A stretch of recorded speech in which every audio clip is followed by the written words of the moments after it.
Get his Yeah, black mana. so he's got us. Oh, maybe he doesn't have it. Maybe his deck seems particularly aggressive, but he has the blue.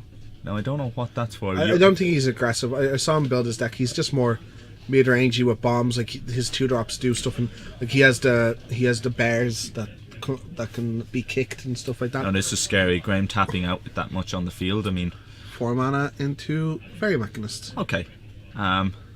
It's a good card, but it's not terrifying. Again, it's nitpicking, but Graham should have got his attack in before. Absolutely.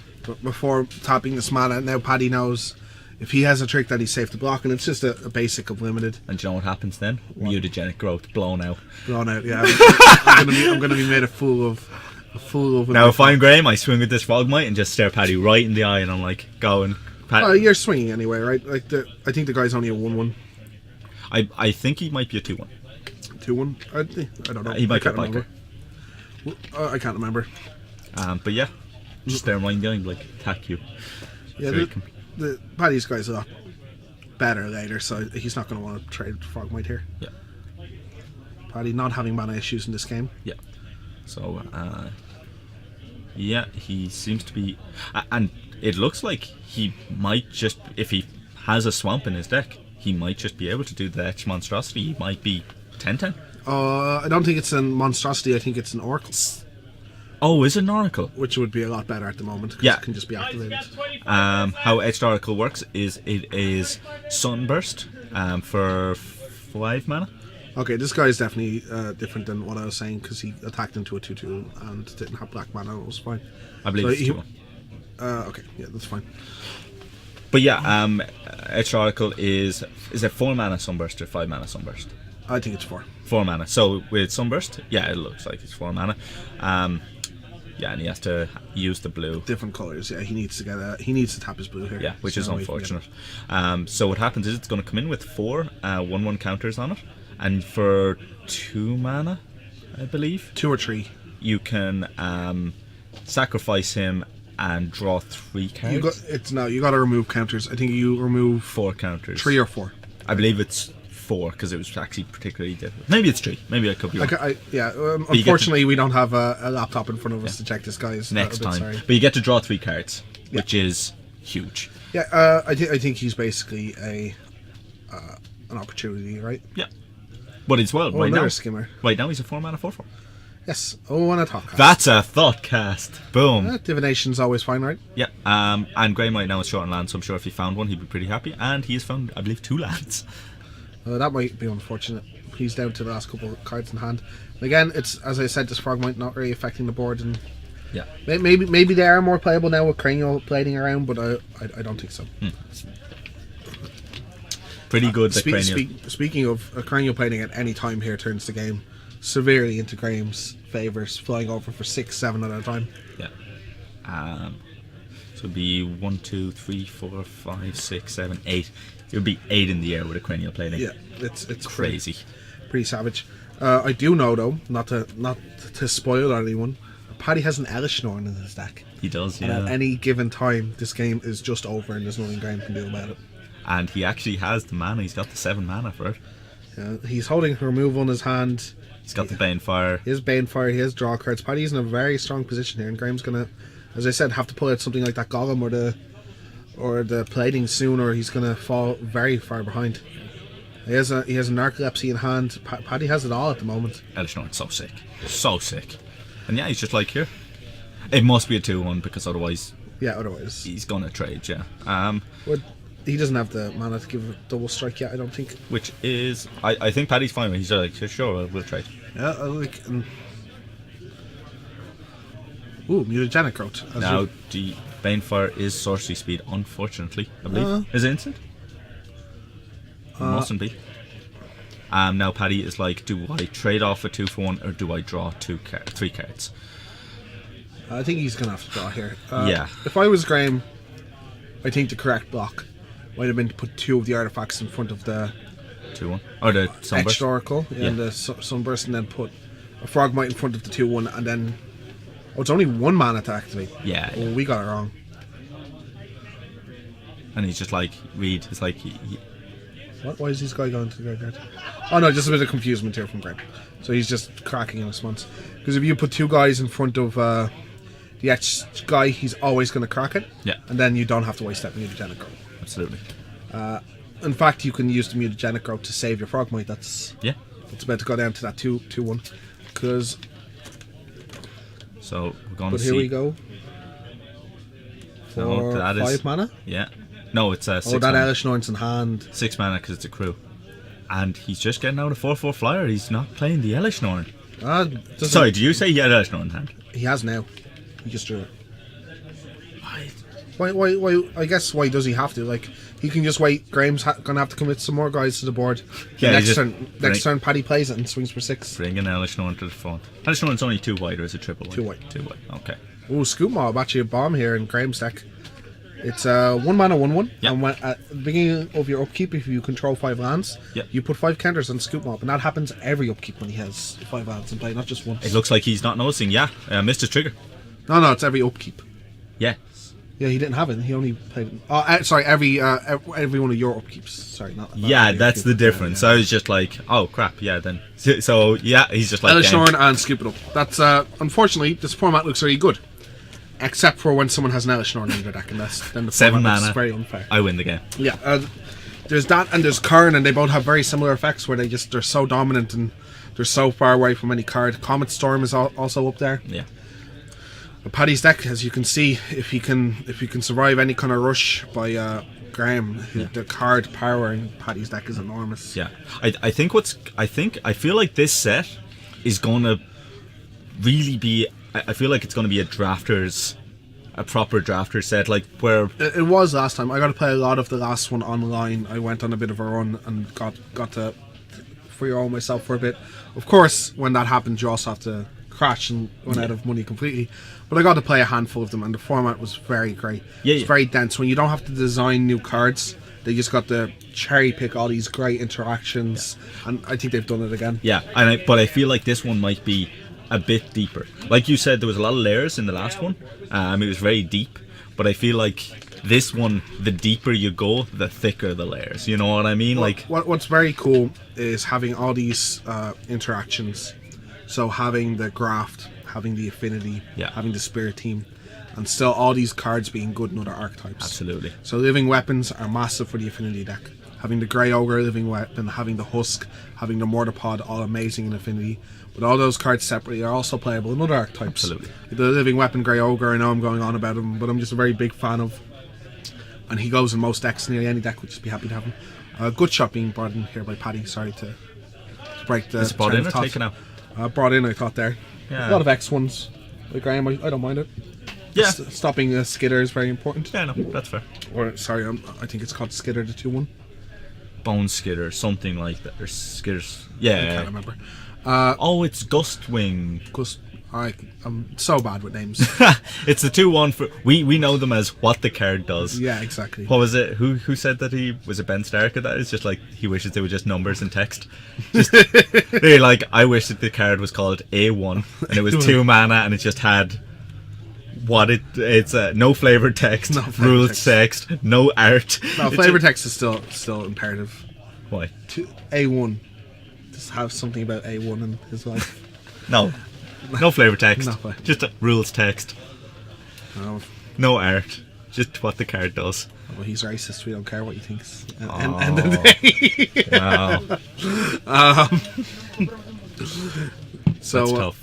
Is it Ben Stark or was it someone else who said it? that was Cool. Ben Stark, unfortunately. Unfortunately, he said something very funny, but then he said something terrible. So, Unfortunately, we won't be seeing him coverage for many a moon. no, fortunately, Fortunately. he was terrible. He was really dry and boring. Well, Yeah, I'm not saying we're the most entertaining here. I think I'm terribly entertaining. I think I'm entertaining to a detriment. To a detriment. Someone's just like, I'm having too good a time. Elish Norn in the opener and a rampant growth. You're halfway there. And the Manta. He has the Manta, which is very good, as I said. What's his land spread? So he does. So He has Forest Mountain at least. And that's yeah, pretty he's kept- good. Yeah, absolutely. Oh, map. I'm not a big fan of this card, to be honest. Yeah, it's I not think the it's enabler you want. I think it's a lot worse than Bobble. But I guess if you don't have Bobbles, like Graham might have an option here. Yeah. But like Graham kind of needs to be not aggressive, but he needs to get a board presence, and he's going to spend his entire turn here cracking a map, which doesn't seem great to me. Like, I don't know. Maybe because there's so many 5-color decks, this map is fine, but it seems so much worse than the Bauble. Yeah, I don't think he has the deck. It's very weird that they're both printed in the same set. In fact, yeah. Well, it's because it's all of the Eldrazi are. You know, that's why it's there. I can understand Graham's thought process on it. He's just like, you know, he has a 3-color deck, and I feel like he really wants to have those 3 colors, and he's kind of scared of. Yeah, I'd be like that too. It's like I want to get one of each of my colors. If I don't have it, I'll feel really exposed. Did you see what land Graham flipped over into his hand there? Yeah, he got a first. So probably having a white source in hand. So let's see. Is this the best Rampant Growth has ever been in a sealed format? Because I think on probably at other stages. Where's your bag? Keys in the home. At other stages, it's been near unplayable in sealed. And in this format, it seems excellent in green. Like just being able to splash all these powerful cards. As I said, it's really great being able to make the Manta from a mediocre card into a bomb in these 4 or 5 color decks. Yeah, it's really interesting. I'm surprised at how good Manta is. I don't feel like it was actually at a premium in the last Modern Masters, but it seems you could do something similar, but the fixing just wasn't as strong. Yeah, that's what I'm saying. It wasn't as powerful. Yeah. Like, you know. Again, Paddy's setting up to have 4 mana on turn 5 again, make a 5 mana 4/4. That's what we call a bomb in these parts. And 5 mana 4/4. Oh, is it? Graham's only repealed something, hasn't put any artifacts on the board besides the Citadel. Here's a Scoop Mob, actually. Scoop Mob by Graham. And that can get out of range of the Elishnorn. Yeah. And the Manta very fast. And a Rampant Growth to enable that Scoop Mob. That's pretty awesome. This is going to be close. Paddy had the Narcolepsy in hand, though. Okay. So if Graham does not have, he isn't green, the colour to get rid of that Narcolepsy.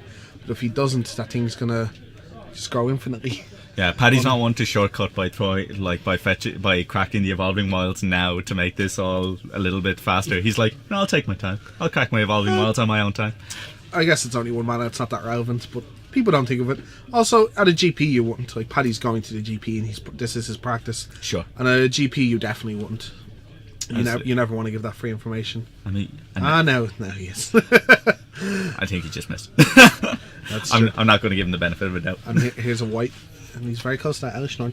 So we're looking at a choice of on Paddy's turn. If I'm pretty sure he has his 5th hand of Manta or Narcolepsy. And Narcolepsy is pretty nice here. As we said, Graham seems to be not an aggressive deck, but the more aggressive deck. Yeah, it might be the choice of.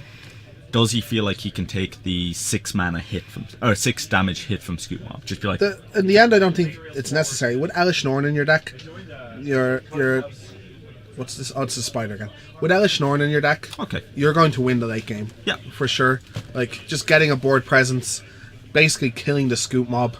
Yeah, I like though. Graham should be. Graham should still remember his trigger. There could be stuff that makes that relevant. Yeah, he has. Here's the really fun thing about Narcolepsy is it is a trigger on the upkeep. If Paddy ever forgets the trigger, the Scoop Mob does untap. This is massive at GPs where you don't have to remind your opponent of triggers anymore. I will always just ask my opponent, can I draw? Yeah. Untap, upkeep, can I draw? And if he says yes, he has missed his Narcolepsy. And you're like, cool, untap my, what would probably be like an 9/9. Yeah. Or, you know, and just be like, yeah, I kill you. But this is FNM. This is the guys, even though they're testing for Utrecht, are not going to be attempting tricks like this. But that is something to keep in mind if you are going. But from the other side, here we see Gollum again. From the other side, Paddy's a pretty tight player. Gollum coming off of the ferry. It might actually be the creature's trigger. I'd have to see how Narcolepsy is worded. But if the creature gains the ability... No, it is on the person who played the Narcolepsy. Is it? Okay. Yeah. I'm not sure. It depends how it's worded. If the Narcolepsy says tap the creature, it's on the player with Narcolepsy. Strangely, if Narcolepsy gives the creature the text, this creature taps in his upkeep, it's on the other players. Yeah. Yeah. We can see why these kind of cards, it's really funny. They always play around with the text by putting different, like they made Claustrophobia as a different card to Narcolepsy. And Sure. Just to make sure, like, no, these cards do a particular thing. Yeah. They were worded miss. Attack for 2 here by Paddy, and he's going to play his Sphere of Suns, I think. Yeah. Yeah, setting up for that Elish Norn turn. He has the 2-mana 2/2 with kicker, with multi kicker, the bear. Sure. And he might just deploy it here to have just more power on the board for when he Elish Norns. Yeah. Probably next turn. Yeah. 1, 2, 3, 4, 5, 6. Yeah, he's 1 untapped mana away. Grafting onto it as well. I believe he has a forest in hand as well. So it's going to be really interesting to see. Yeah, I like the idea that Graham is just like, oh, narcolepsy. I have that in white in my sideboard. Probably should be playing that. Yeah, we'll see. Graham's made some interesting choices. I definitely do. Like the Cranial Plating and the Lodestone. I keep calling him Lodestone Golem. I'm pretty sure he's a different name. Sure. The Golem do lend themselves to this kind of strategy. It is very hard in Seal to get this. To get the strategy going though, and you're never sure if that's the way. Like the Golem is good just if you have a high density of artifacts in general in your deck. Like you need 1-2 artifacts in play to make them above curve. Graham missed the Scute Mob trigger to make it bigger. Yeah, maybe this is just a sign. You could play a bit of a game of cat and mouse by missing these triggers. Briarwood Elemental, that's pretty good. You could be saying to Paddy that I don't have a Naturalize, or you could be baiting him into security and not thinking. But I don't think there's that kind of layers going on here. I think Graham just doesn't have an answer to that narcolepsy. Yeah. That Wolfboy Elemental would in general be a very good card if it wasn't for the Elish Norn in Paddy's hand, which is about going to ruin everything. Rune magic. Is that an untapped land though? Oh, he's getting the wolf token, sure. Paddy being a good sport and letting those wolf tokens hit play before his 7th ruining everything. Take those wolf tokens right back, sir. Take them back from where they came. That is 7 mana. And that's Elish. Goodbye. Yep, there we go. And that, and this, and they're all gone. They're all gone, and the attacks, the beats are coming. Look at that 1/1 spider. It's like, wait, hold on. 3/3. Oh no, it's a 3/3 because Elish Norn is sick. I think it's all creatures, not only white creatures. Do you know how much the Phyrexian? Yeah, and this making it unfair. I think Paddy is going to be very happy if this is the pool he ends up with. Yeah, this is one of the cards in Sealed that's just sick. It's just unfair, especially in a format with this much ramp. Did you see how much the Phyrexian mana Elish Norn costs? How much? $800 now. It started off as $250. Yeah. Now do you know that Jim Brophy got a card altered to be that? Yeah. Before it was a. Yeah, I've seen it. It's pretty sweet. Was it Victoria did it for him? No, God, no. He got it done way Ages before ago. Victoria was in the country. I think. It's really sweet. So I don't know what Graham's Ed is here. I guess that arrest is pretty bad if it's on another Snorn. So maybe I should shut my mouth about what Graham shouldn't be playing. Yeah. There's some sweet cards in his hand. It's unfortunate. He has a Mirror Enforcer. He has the X artifact where you can animate it to make it an XX. Yeah, I think he's got Etch Monstrosity in hand there. So he's paying pretty premium price. Yeah, this guy, he comes in with X counters, and for 1 mana you can make him, he comes alive to the end of turn. Sure. So but he's at 5/5 because of Elish Norn. Yeah, this just isn't going to be good enough. Paddy, he just knows that Elish Norn is the be all end all of this format. Him and Karn. Look, smiling away. Yeah, I'm not even like the 5/5 does some work. Like we don't know Graham's life total here again, unfortunately. The attack might just be lethal, but that 5/5 will do some blocking. Yeah. Unless can we get a look at Paddy's hand? Don't be great. It's not Banefire for sure. Don't be great if Graham had that one white mana, bounce a creature. But if you have Metalcraft, you exile it. Dispatch taps a creature. Taps a creature. So see, so it's just like that 5/5 doing the business. Paddy only getting in for 5, and Graham finds a removal spell. If he finds Dispatch, if he has Dispatch. Oh, Manta's big news though. We didn't know about that in his hand, and that's a 5/5 Manta. It is a 5/5 Manta. Well, a 7/7. Yeah, 7/7. But yeah, if Graham just has Dispatch, it doesn't look like. I think the Manta is probably going to seal this game. Yeah. And a Narcolepsy still in hand, then that's it. Fortunate for Graham. I'm going to see if we can get a deck tech with Paddy. Yeah, Elish Norn deck. We might hook up the mic. I'll let you run the deck tech. Yeah, sure. Sure. I'll let you do it. I'll be nice enough. So yeah, while Graham's getting that set up there, we can, or Dave C. Yeah, it's just C standing for commentator today. But yeah, it's really crazy to see how good Elish Norn is. Yeah, he's shown the Banefire. Just a bunch of land. Yeah, he's going to lay out the deck. It's going to be pretty good. We can get him, see if we can get it turned sideways. He has the Hurkyl's Recall in the side specifically to deal with it. See what I mean by these kind of sideboard cards? I know Hurkyl's Recall is a rare. It was really printed for just to affect the price of the card in Constructed, but it is still there. I mean, it's still a card. I mean, I'm pretty sure Paddy would be like, excellent, I've got Hurkyl's Recall. I can sideboard this in against this artifact deck and just see what we can do. So yeah, I think Dave C confirming that it is a 2-1. We're going to see if we can get this microphone hooked up outside and get the lads going. Oh, he's got a Firestorm as well. That's 1 green, 1 X. Or 1 green, 1 red, X. Deal X damage to all creatures. Just an excellent wipe. And sometimes as well you can make it almost a one-sided board wipe if your creatures are just bigger than others. Sometimes it's 3 mana, deal 1 damage to all creatures, and it just can wipe an opponent's board if they're really on the token strategy. So yeah, it's just going to be really interesting. I'm going to take a step out here and see if we can get this all working away.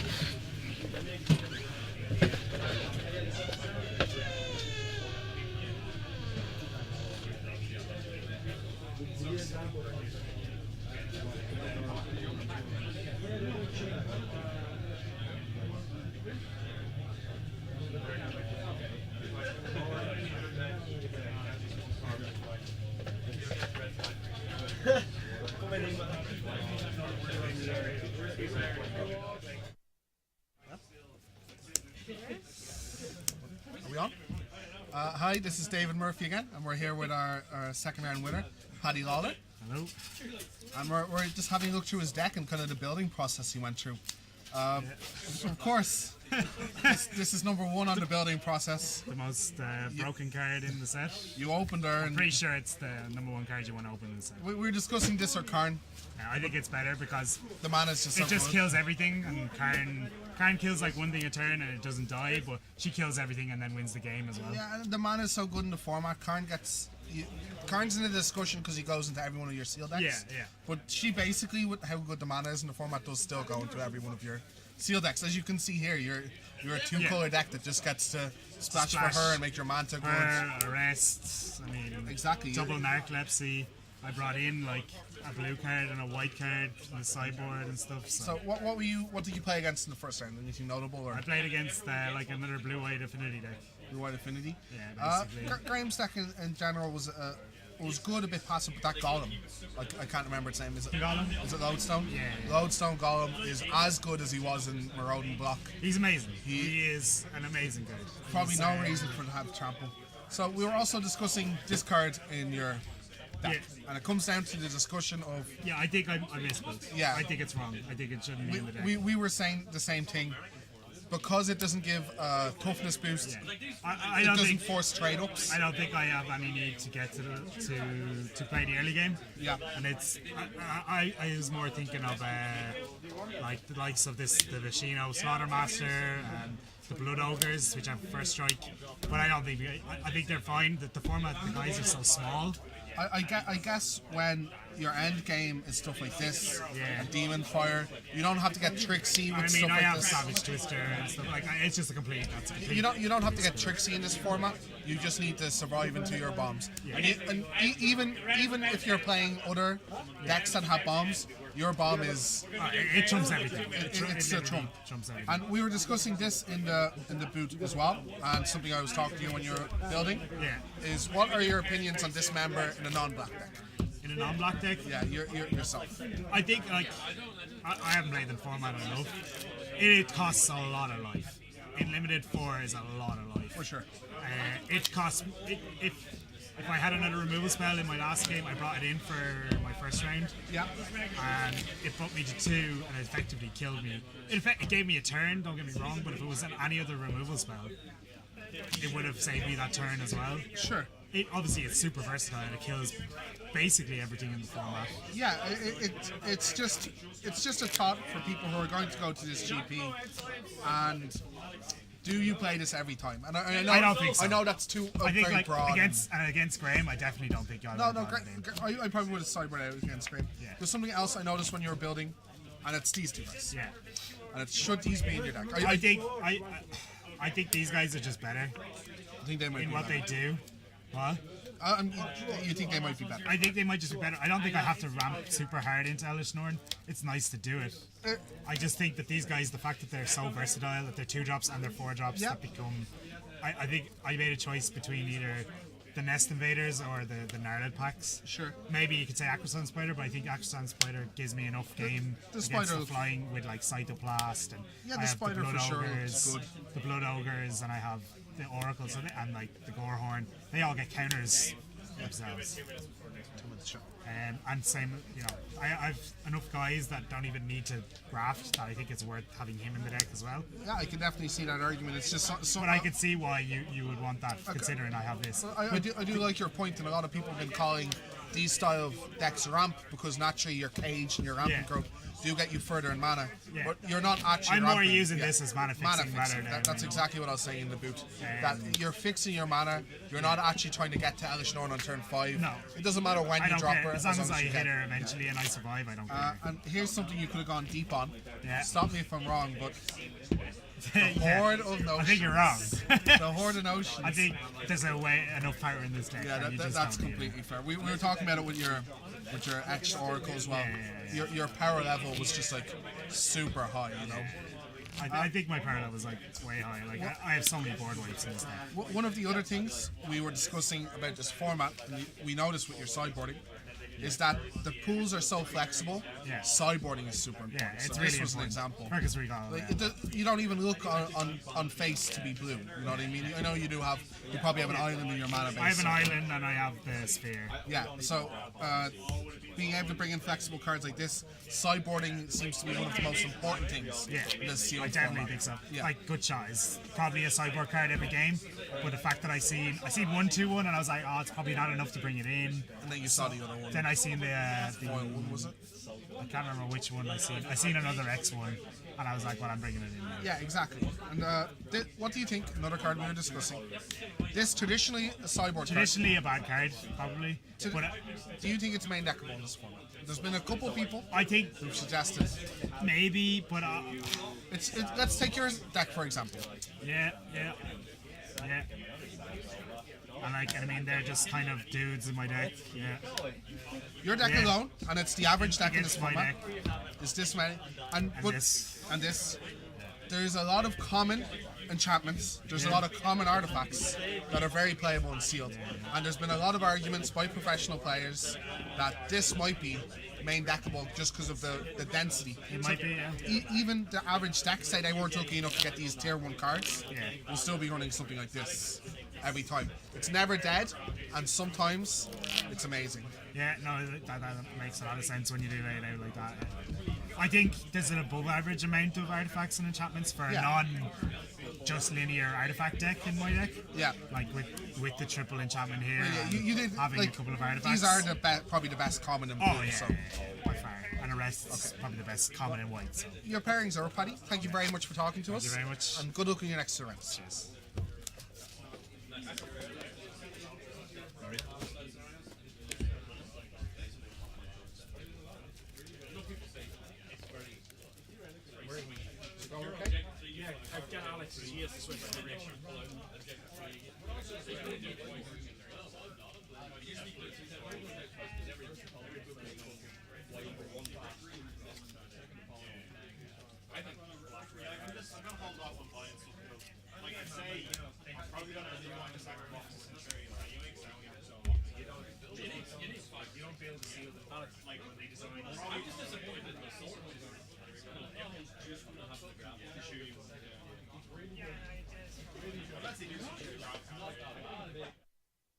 You had to work pretty hard to get the Esh Monstrosity or the Manta in the last format, in the last Modern Masters, to get it to the Sunburst level where it'd actually be useful.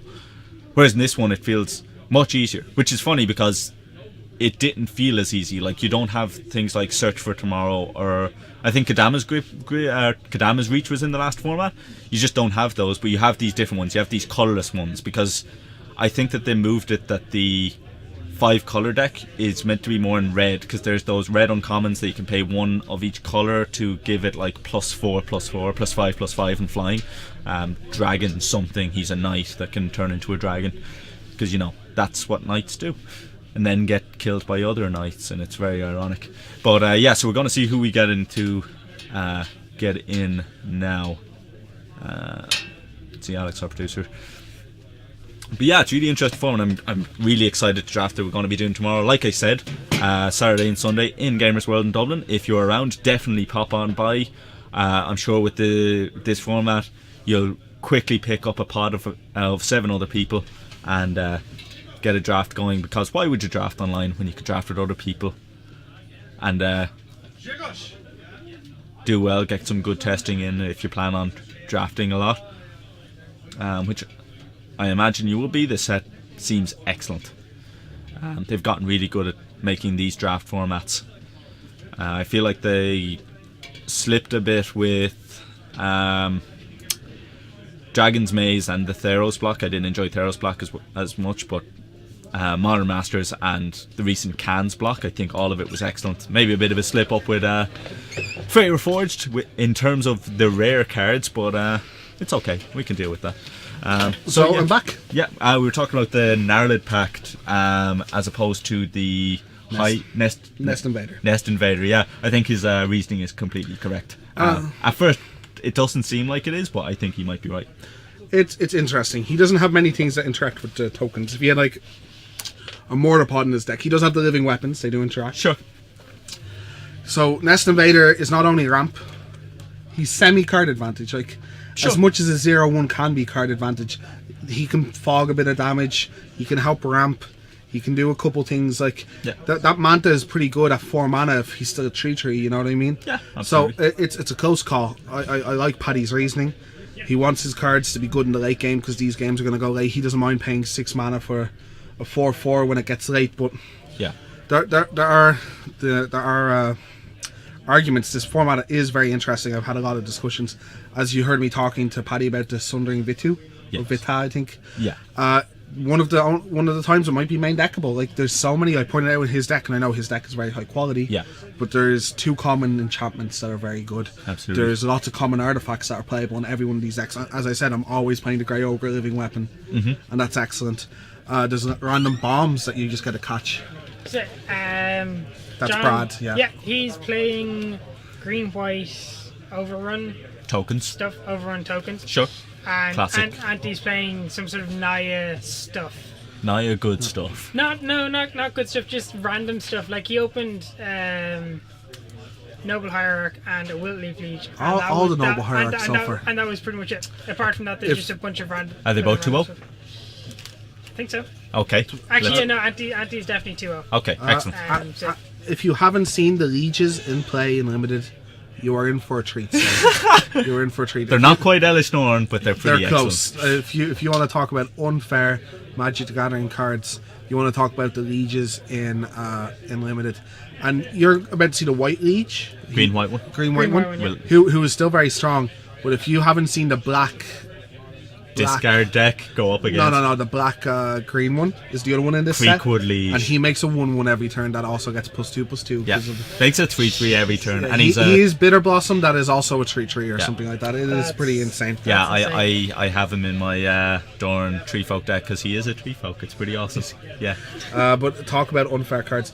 Now, I know John on the right is a former Pro Tour competitor. He has won a limited Yeah. PTQ and has gone to the Pro Tour, represented Ireland. Yeah, I've seen him around a couple of times. He comes out mostly at pre-release, I think, and then he tends to do really well at anything that he plays. Predominantly a limited player, plays a lot online apparently. Yeah. He has gone to, as far as I know, only one Pro Tour, but he has gone to a Pro Tour. Anti, unfortunately, I do not have as much information. I know he's a regular in the shop. He plays a lot of Modern. He's been playing Modern for the past few weeks as well. He's been doing quite well. Pretty stand-up guy, getting more and more into the rhythm of things. Yeah. Both of them at 2-0 and sounds like pretty spicy decks. You said John has Overrun? Yeah. John has Overrun, and we've already seen on this stream today how unfair of a card Overrun is in Magic. Overwhelming Stampede. Overwhelming Stampede. And John won the die roll. We'll get to see if he thinks John this is lost. No, John lost. Anti got it. Oh, John. 6 plays 3. Sorry. Maybe they did a low roll. Number is not my strong... Wilt Leaf in the opener. Not enough land, is it? No, there's 2 lands and a bounce land. There's a Kozilek's Predator in there. There's a Tezzeret's Gambit. There's a Wiltleaf. And we're off to the races. Pretty good. Yeah, pretty sweet. Tezzeret's Gambit is a card I've heard people say. It's a Blinkmoth. Yeah. I've heard people say would play in any deck, any colour. Sure. Divination with upside is always good. Yeah. So back to Ante. He starts with his top land. He was on the play, so he doesn't have to discard. Yeah, Tezzeret's Gambit is 1 blue Phyrexian mana and 3 colourless. Draw 2 cards, is it? Yeah. And the Blinkmoth gets into that red zone. Wow, really aggressive here from John. That's another land draw from Ante. If he can get some power onto the board here, this Liege is going to be very good when it comes down. There's a Sunstriker, followed by land. Not the land he picked up on his first turn, but yeah. That's semantics. Yeah, exactly. It's going to be really interesting as well. You're saying it's Naya, so we're seeing coming in. Yeah, I think it's kind of Naya. I only briefly got to look through the sure. deck, so I saw Blinkmoth gets in again. green, white, but red. we're seeing coming into play as well that people playing these Karoo lands, even if only one of the colours is relevant, just because it's like you said, it's card advantage. It's excellent. And Sunstriker gets into the red zone for 2, and we're at 18 apiece. I'm actually really interested to see if this format, if it becomes fast enough. That's a Kozilek's Predator, and he comes foil with one. 2 0-1s with him. Yeah. And what we're looking at here is, I think Ante is setting up pretty nicely for that Wiltleaf in hand. Yeah. There's no point in him playing it out there. Without some benefit. Well, the problem is that John isn't going to be able to block anyway. Yeah. So now if John puts a creature on the board, taps out for a creature, Ante gets to play his Wiltleaf, and John won't have a good block. Absolutely. So it's the tempo, and there's no point in opening up your Wiltleaf to removal. Yeah. When all it got in was a 1 extra damage even. Yeah. I'll actually be really interested to see what happens. Yeah, and wow, John just playing a 4th land, another planes, and passing the turn. And mono white, that could be an issue. That doesn't seem like something you're doing in this format. Another Karoo land and hand from Ante, and there's no incentive really to do anything but attack. I guess Wiltleaf might be pretty safe from. It seems like it's what he wants to do. Yeah. Let's see. Is he going? I guess there's very little instant speed. Kill a 4/4 in white. Yeah. And here we go. He's just going for it. Get those 2 extra points of damage in. The Eldrazi tokens, of course, do not have a colour. Yep. So they will not be getting into the red zone. Well, they could be getting into the red zone, but he chooses not to. Something I'm going to be really interested in this format is if the Karoo lands become.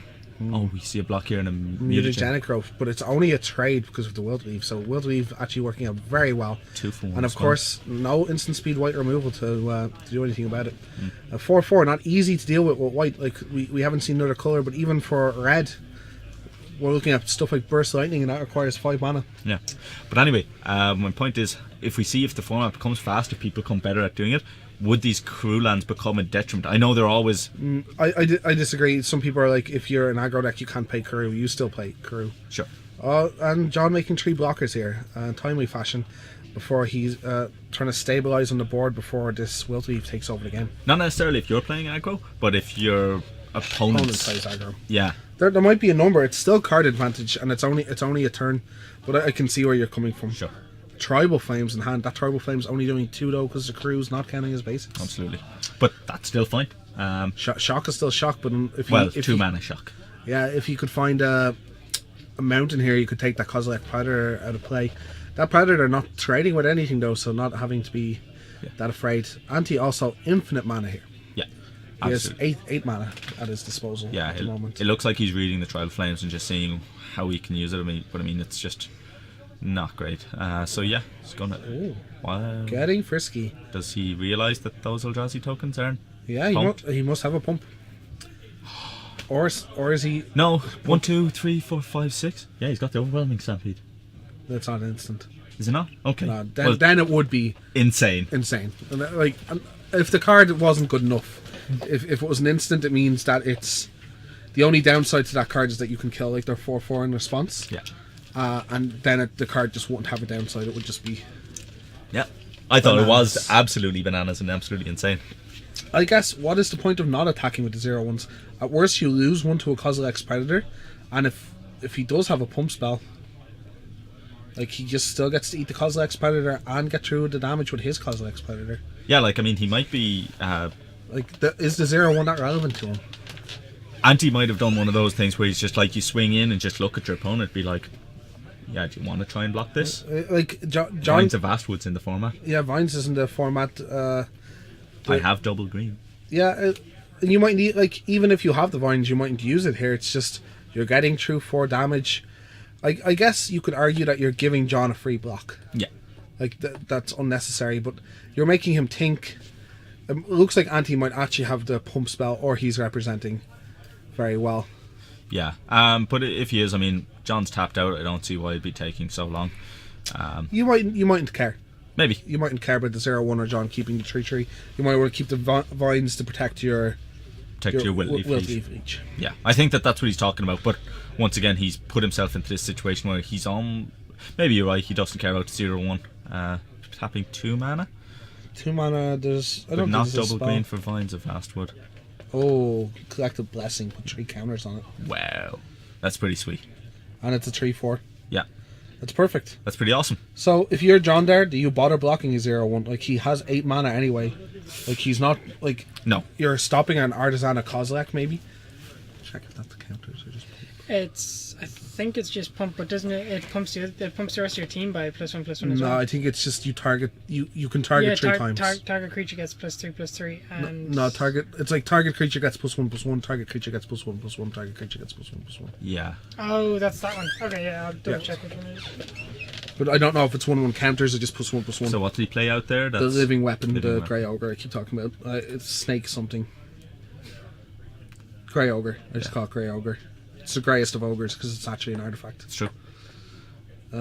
Talid. I'm not a fan of Talid in the format. 1 mana, 1/1. When it dies, you put a 1/1 sapling onto the field. But It's going like to be I fine here. It creates 2 jump blockers. yeah, but like I said, from our synopsis of Jonathan's deck, it is an overrun tokens deck. Yeah, I find in Sealed though, like, there are synergies you can definitely go for, and I'm not saying definitely that it's not good in his deck. But playing such low impact cards in your Sealed is always scary. Like, you can't counter on synergies in Sealed. When there's synergies, you have to. The cards individually have to be able to stand up, and Yeah. that card does not stand up individually. Yeah, I was actually wrong. We were talking. Such a blessing. Until end of turn, target creature you control gets pushed. And other creatures, he was absolutely right. That card used to be a common. They've upgraded it to an uncommon. Yeah, it It's probably needs to it's be. really strong. It probably needs to be in this format with all these Yeah. token generators. Yeah. So apologies, I got the arts confused. I thought it was the. It does look very similar to Collective Blessing. Yeah, I thought it was Collective Blessing. So it actually, we were incorrect as well. We were talking about Anti having the overwhelming stampede, but he doesn't. And we got to see the sprout swarming going off from Jonathan. Spread Swarm, pretty solid card. Still not very many good trades here. Yeah, an overwhelming stampede just not very good on Jonathan's part. I mean, No, like, that's the point of playing these 1/1s. If the card was just Overrun, yes, it would be good, and this is why Overwhelming Stampede isn't better than Overrun. Yeah. Now, if Overrun was in the format, Anti would have to still be cautious. sure. But he doesn't have to be, because the Overrun would only give them all +1/+1. Yeah, because right now what Jonathan has to do is play out a big enough creature, 3/3/4/4, using probably his whole turn to do so, and then untap and play a stampede. Exactly. It's just not a good card from behind.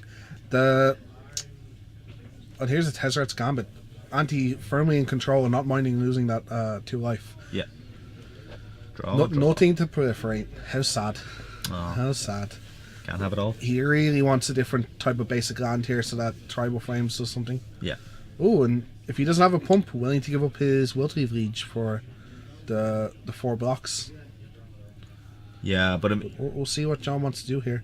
Maybe he is setting up for that overrun, but it seems like a long way is away. Tribal Flames instant speed? It is, yes. I'm not sure. I believe it is. I'd say it is. I think, is. I So- think I looked at it. Yeah, so he won't get. And I Oh, suppose. okay, so then he's never getting the trade for the Will to Leave. Yeah, and especially with Jonathan tapped out, he knows that like he can easily swing in. If Jonathan blocks, he can just wipe his board, and then that's not like Yeah. pretty not good. This is a bit of a passive block here by John Bradfield. Or is he? Okay, he's not finished blocking, I don't think. Okay, yeah, the Kozilek's Predator is going to need a Sapling. And 3 Convoke. Oh, the Destroy Vide, as I said, main deck playable gets the... No, Tribal Flames is a sorcery. Oh, okay. So Because it he was- was willing to trade, but it's getting rid of John's whole board besides the 1/1 Sapling, so I don't mind. The living artifact biting the dust here. yeah, taking And- away the value that's initially from that card. Yeah, but it's still just a 1-for-1. It's not the end of the world. But as I said, I know, but those living weapons, the downside of them is to give an almost 2-for-1 or to have that little bit of advantage left over and just not getting it. Yeah, that's true. Pretty great. It's a very good answer to him. Yeah. 4 mana still up here for Anti. He's considering his options. As far as I can see the 2 mana 2/2 artifact that draws both players.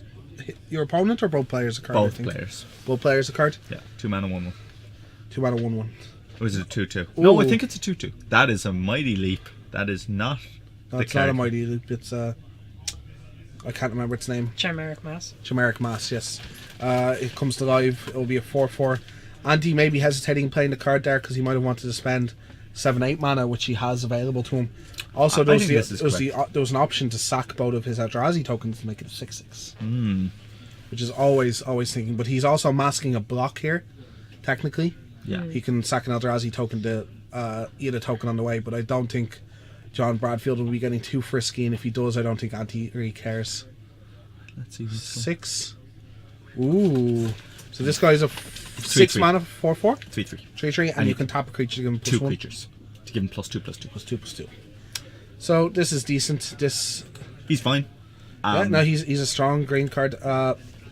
So we can't get the life totals here, but like John might be falling into the tribal yeah frame kind of range. Oh, that's a Banefire. It's a good card. And that's probably game, I'd have to imagine. That's 1, 2, 3, 4, 5, 6, 7, 8, 9. The Banefire for 9. It's kind of crazy. If it's not game, it's definitely taking out. Anti's on 16, John's on 6.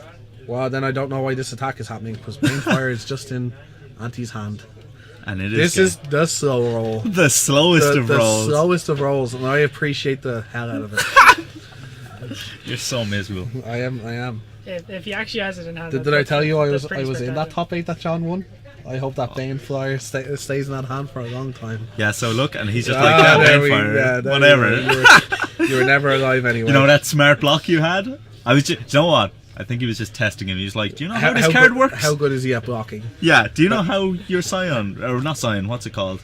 The guy who gets pumped. Do you know how that card works? Oh, good, you do. Okay, you're dead anyway. I want to see how good how good my opponent is. Anti's deck seems very strong. I saw Bestial Menace as he shuffles there as well. Nice. Bestial Menace, excellent, especially with the Wolf Lead. Yeah, I think he was slow rolling this when he said it was just stuffed there. That it was just like, that's all I've opened to value. And yet he said this when he was 2-0 as well. Yeah. Noble Hierarch in his deck. His deck looks pretty damn sweet. excellent. This is also not a 5-color deck like we're seeing, just solid 3 colors. Yep. Bash. Well, it's mostly green, white, removal. splash for red for a bit of removal. Bit of removal. Sounds excellent. As I said, this deck is still playable. I was discussing this with Dan, who thinks the 5-color decks are always the way to go. And you know what? You can get greedier, but if your deck is of this power level, you know, why not take that percentage of the time where the greed is going to lose you games out of the equation, you know? Yeah. That's what I feel. It's going to be interesting. I want to see how this thing develops. But they gave us all the tools to do 5-color as well, if that's what you need to do.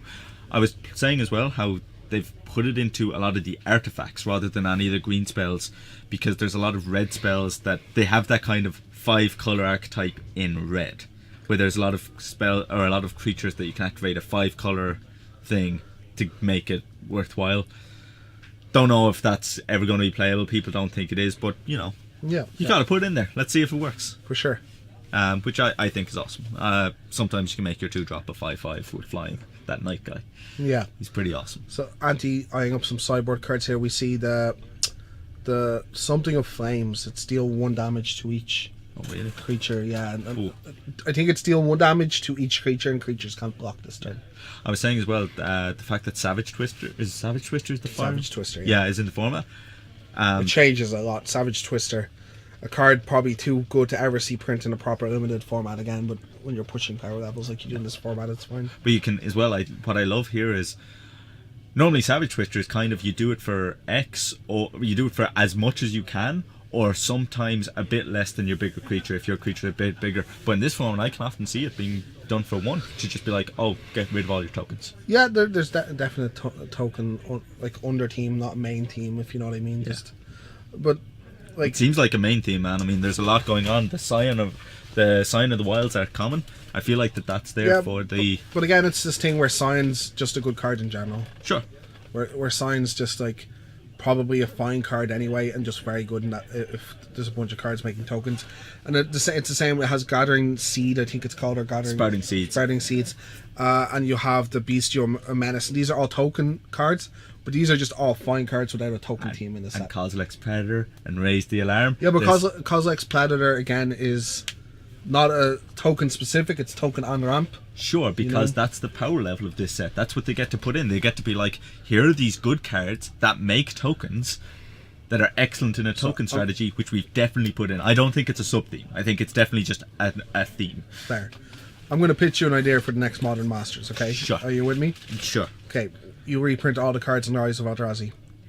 Just Rise of Eldrazi 2. That's all. Electric Boogaloo. Yeah, you don't change anything. Rise of Eldrazi 2, Eldrazi Boogaloo. that format was perfect, and I'd appreciate it if they just brought that back. Even with that Black Vampire? Even with every format has to have a bomb, man.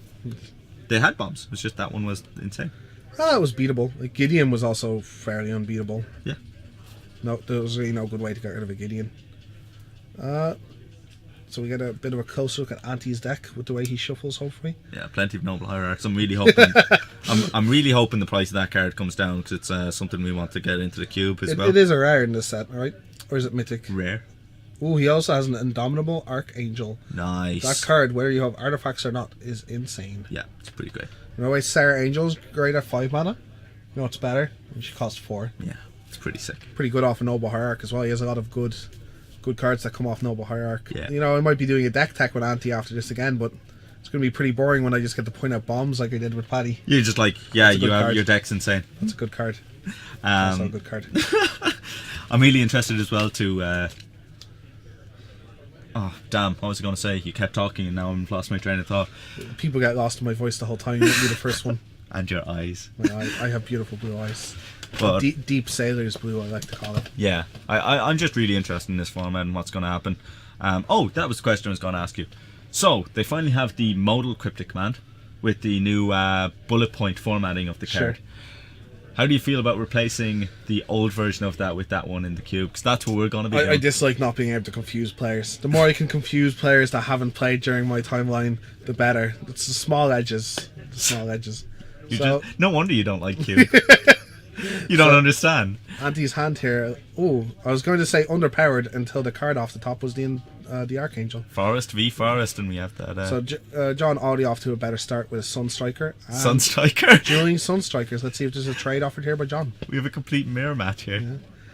Third land and Sun Forger. Sun Forger. One of my favorite terrible cards of all time. Oh, card's excellent. Luckily. Anti drew Sunlance right on time, because John is not going to take the trade here. Because he's going to want to. Sunlance has to kill that card. Yeah, because he's just like. He can't. Sunlance cannot kill a white creature. Yeah, it's true. A lot of trouble here. That Sunforge is going to get equipped. So he's thinking about the Sunlance, but really he has to beat that card. Also, is that a miss of a third land drop? It is a miss with third land drop. That meant John also chose to go on to the draw for this game? Yeah, I believe so. It's working out for him, though I do not think that's... Oh, Dismember. Boom. Excellent. Anti's deck is very good. So this is the question of, would you choose to play a Dismember if you have no black in your deck? Yes. Again, it's the question. He does have one black. One black. I'm shocked. It's in the crew land. Oh, it's the Orzhov Silica. Yeah, absolutely. Very nice. So there you go. And again, missing a turn land drop throw, and this guy's interesting when... He's like, yeah, kill it. Let's both draw a card. Sorcery. Sunlance. Sunlance is a sorcery. Are you sure? Yeah, I'm pretty sure Sunlance is a sorcery. Because I played it in Constructed, but have a check. But yeah, I don't know if this is rewindable. Because they've drawn cards off the 1/1. Yeah. Oh well, they seem to be rewinding, but Jonathan hasn't put back the card, and I think he's just like, no, we can't rewind it because you've drawn cards. Yeah, unfortunately, we've caught this one a bit too late. This more so, you could argue it's fine with John. Oh no, he's also drawn for his turn. Yeah, this is irreversible. That Sunlance just needs to be in the graveyard, and so there's a 1/1. Yeah. But yeah, Sunlance being a sorcery, I've played with a fair amount in Standard. Yeah. Now I know this is only a casual level event, and this is just an FNM, but I think lifetime bans for both participants of this match are called for. Just because they read a sorcery as an instant. Yeah. For both players. So I think what John is saying is, Oh, I don't know what John's doing here. This, and that's gone. Okay, yeah. It's He's just going to say he would have done it on his turn. Okay, that's a fair fix. I think that's fine. Sure. Okay. Same amount of cards drawn. Yeah, we saw the fix. So that's pretty good. He just decided to cast it on his turn instead. Is it? Yeah, it's actually the easiest way to fix it because they'd both drawn their cards. Yeah. Off the Otherwise, creature. it's game off city kind of. Yeah, it's very tricky to because you can't tell what people have in their hands. Yeah. And but funny enough, Jonathan no play. Here's a Karoo, and now here's a demonstration. He's got Orzhov Basilica and Gruul. Here is a demonstration of how powerful this card is. So, Anti has missed multiple land drops, and this Karoo, now he has 2, so it's a bit irrelevant. But if that was the only land he had drawn, it counts as 2, and it just really gets you out of these tight pinches. Now instead of having when he only had 1 Karoo, instead of having 3 lands, he has 4 effectively. Yeah, exactly. So here's John's going to pay some mana into this guy, and it gets him in an equipment, not an artifact. It gets him equipment of any cost, and he's putting it in the graveyard. That is not how that card works. You get a 1/1. How big is it? This is a masterclass. This is a technical masterclass we see in front of us by 2 consummate professional Magic players. But no, this is a 2/3, and you pay X mana when he comes to play, and he gets that artifact. An artifact. And again, this is what I said about cherry picking from different sets. This guy existed, I think, in the original Mirrodin, and now he gets to exist alongside living weapons. Yeah, and he got a copper carapace. Okay, that's not a living weapon. That's the thing that doesn't let them block or something? Yeah, they can't block, but they get +2/+2. Yeah, it's an interesting card. When it was around, it varied from wildly unplayable to really good in the draft. But in sealed, it was always considered more on the unplayable side. But again, formats could have changed from old cards. But we'll see. I think it's 4 mana to equip or something as well, isn't it? I don't think it's that much. I think I thought it was like 2 or something. Yeah, I think it's 2 it to might be equip. 2. It's actually pretty aggressive. It's 3 to cast, 2 to equip. And here comes an Indomitable Archangel, I think. I think Anti just trying to get some power out. Green and white not amazing at dealing with bomb creatures outside arrest and cards like that. But this just an Anti's deck, a straight up 4/4 flyer. 3. Okay, 3 to equip, 3 to cast. Okay. Yeah. No, 1 to cast and 3 to equip, right? I didn't check the cast. He's only 1 to cast because the guy only searched for him for 1. Yeah. Oh, okay. Now, saying that, I think it's not a good card. Its playability definitely does come up if you have a couple of these search for if you've got guys. searching, Especially it's better. For 1, you could pay 5 mana and get that out into field, and a 2/3. I'm like, that's pretty okay. Yeah, see, the problem with it is you're taking up a lot of your turn to do it. So say John spends his whole turn just equipping both equipments. His guy gets chumped and he's not added to the board, and he's actually in real big danger of the creature just dying and getting blown out, or the creature getting arrested, or the creature getting anything.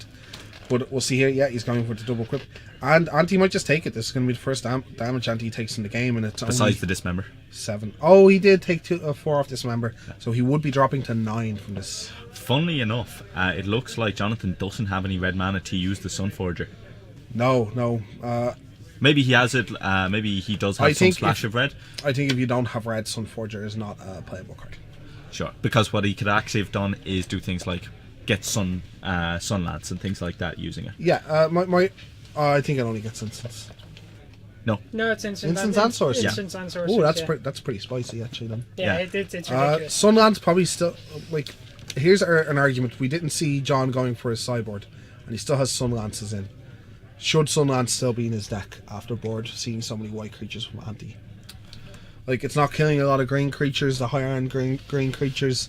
Anti's deck isn't exactly aggressive. It did have an aggressive tilt to a start, but as you can see now, if John's Sunlance had another Sunlance in hand, it is doing less than nothing. Yeah, probably not. Now that you mention it. It's something to keep in mind, because it's such a good comment. I think people forget about it.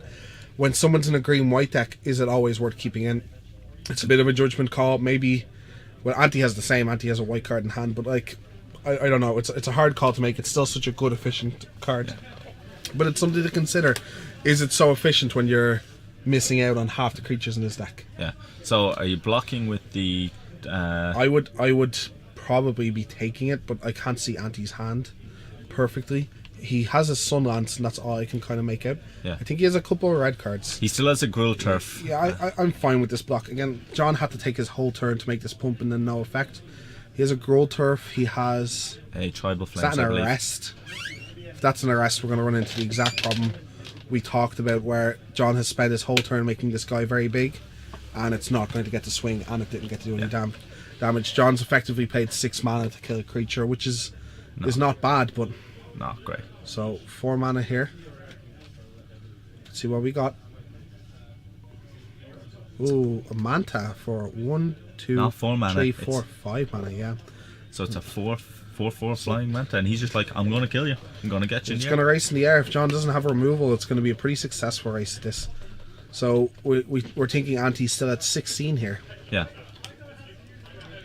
But this has kind of put John in a good position. Whereas if he has a removal spell, he is winning the race, and Anti still needs to commit more to the board. And yeah, if it's especially bad if John can maybe arrest or Sundering Vita, like we saw in the first game, that guy, and play a creature. It's nightmare time for it. So 3 mana, all green. Let's see what he has. No, deciding against it. The old pump fake. Pump fake before attacks. Oh, and there's the Vita we were worried about. If he can also commit a creature to the board, this is sad times. Yeah. It's hard times. Hard times, fine. Oh, there's the land. 3 mana. What have we got? Ooh, double striker with those in play. That requires an answer pretty immediately. And again, that Sunlance that wasn't sideboarded out, making looking pretty foolish. Yeah. So in Anti's hand we have Carplucent Forest. Sure. I think. Or Carplucent something. The bounce. The Carplucent Yeti, he has the 4. Yeah. Sunlance, Banefire, Cruel Turf, Tezzer's Gambit, Chimeric Mass. Okay, Banefire means he gets to deal with this double striker here. Yeah. It's also and a Anti's Noble on Hierarch. 8 and John's on 10. 10. Ooh, 10. This Noble Hierarch makes it a 2-turn clock. And you get the Banefire, the double striker, play a Hierarch that also doubles up as a blocker. Yeah. And if he gets to play any other creature or any other effect to pump the attack of that Indomitable Archangel, this game it's looking like it might go to Anti. Yeah. The Sunlance, though, again, not looking great in this situation. In for 5. Gonna swing. Any blocks? Does Jonathan block? I think it would be quite foolish. See, I think Jonathan's thinking I'd be so tempted to just. Yeah, ooh. He's gonna block. Oh, this smells like a mutagenic growth to me. And there we see it, mutagenic growth. That's a 2 for 1, though. That is a 2 for 1. Hold on. If there's no pump effect. Banefire being sorcery speed. Leap of Faith he could have. That is in the format. Yeah, that's true. Banefire can go for 3 here, but that Leonin has 5 toughness. Yeah. So it looks like something he's going to have to go on chump block duty. See if he gets something efficient for that. A living weapon would be especially good. Does he have a Kozilek's Predator in hand that he can just get those Eldrazi on? And doesn't have the green mana anymore. No, you were saying he does now, Phil. No, it's Carplucent Yeti. Yeah. He's been pretty choked on green mana in this game. He chose earlier, in order to get that Manta out, not playing another crew land. Yeah, he has a Gruul Turf here. So he can play Chimeric Mass. I'd say Chimeric Mass for 3, and that leaves 1 man up to be activate a blocker. if he wants. Yeah. And then he gets to put out the Gruul Turf and pick up that Plains. Yes, he's still in a good position here. John only down to 1 card in hand. Yeah. So if you, so this is a tight one for sure. Like John doling on all the pressure, but as I said, these equipments aren't very good without any evasion. And I don't know if I was John, I don't know if I'd let that evasion creature die. But I guess it was the right play because that Banefire was in hand and could have finished the game next turn. So he's going to activate, have a chump block here. Here's a question: I think I would have paid Chimeric Mass for full, and chump blocked with my Noble Hierarch. Sundering Vitae and Another Sundering Vitae in Blink John's North. hand. Sundering Vitae is going to be pretty good here.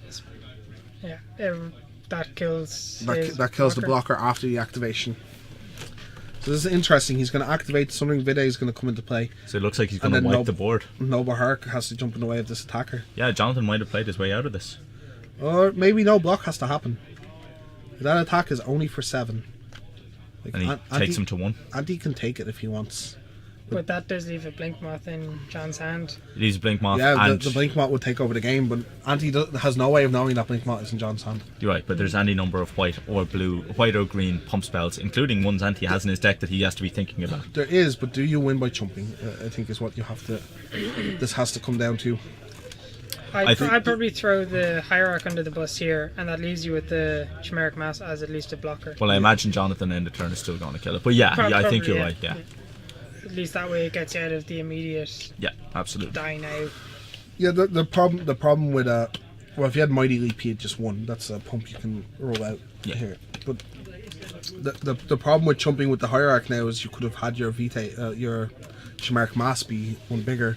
Yeah. So you've kind of misplayed your way into having a smaller creature, which happens. You can't be too proud to take back the plays that you didn't do. You can't be too proud ever in Magic, but yeah, you think yourself down a line of play that just becomes less efficient when you realise, oh wait, no, certain things are going to happen. Blinkmon is decent here, but again, any arrest effect, any effect like that will put John in a bad place. Make sure that he has to use all his mana to get those enchantments onto the Blinkmon. And like we said, Anti's got like 5 cards in hand. Jonathan only has the 1. I mean, that is a thing. I mean, if they trade, Yeah. Anti's just in a much better position. Oh, Gathering Seed as well is going to put infinite chump blockers. Wow. There might be the problem where John is going to have to go all in on that Blinkmon. But it might be successful, Anti, with no instant removal at the moment. Yeah, absolutely. But then again, John has to take that leap and go in on that plan. Yep. It's a risky plan. It's tapping out twice while you're on 10 and your opponent has permanents to play, you know? So Anti just drew Scatter the Seeds. Yeah. We saw. Well, okay, so what Jonathan can do is he can act like Anti's on 8.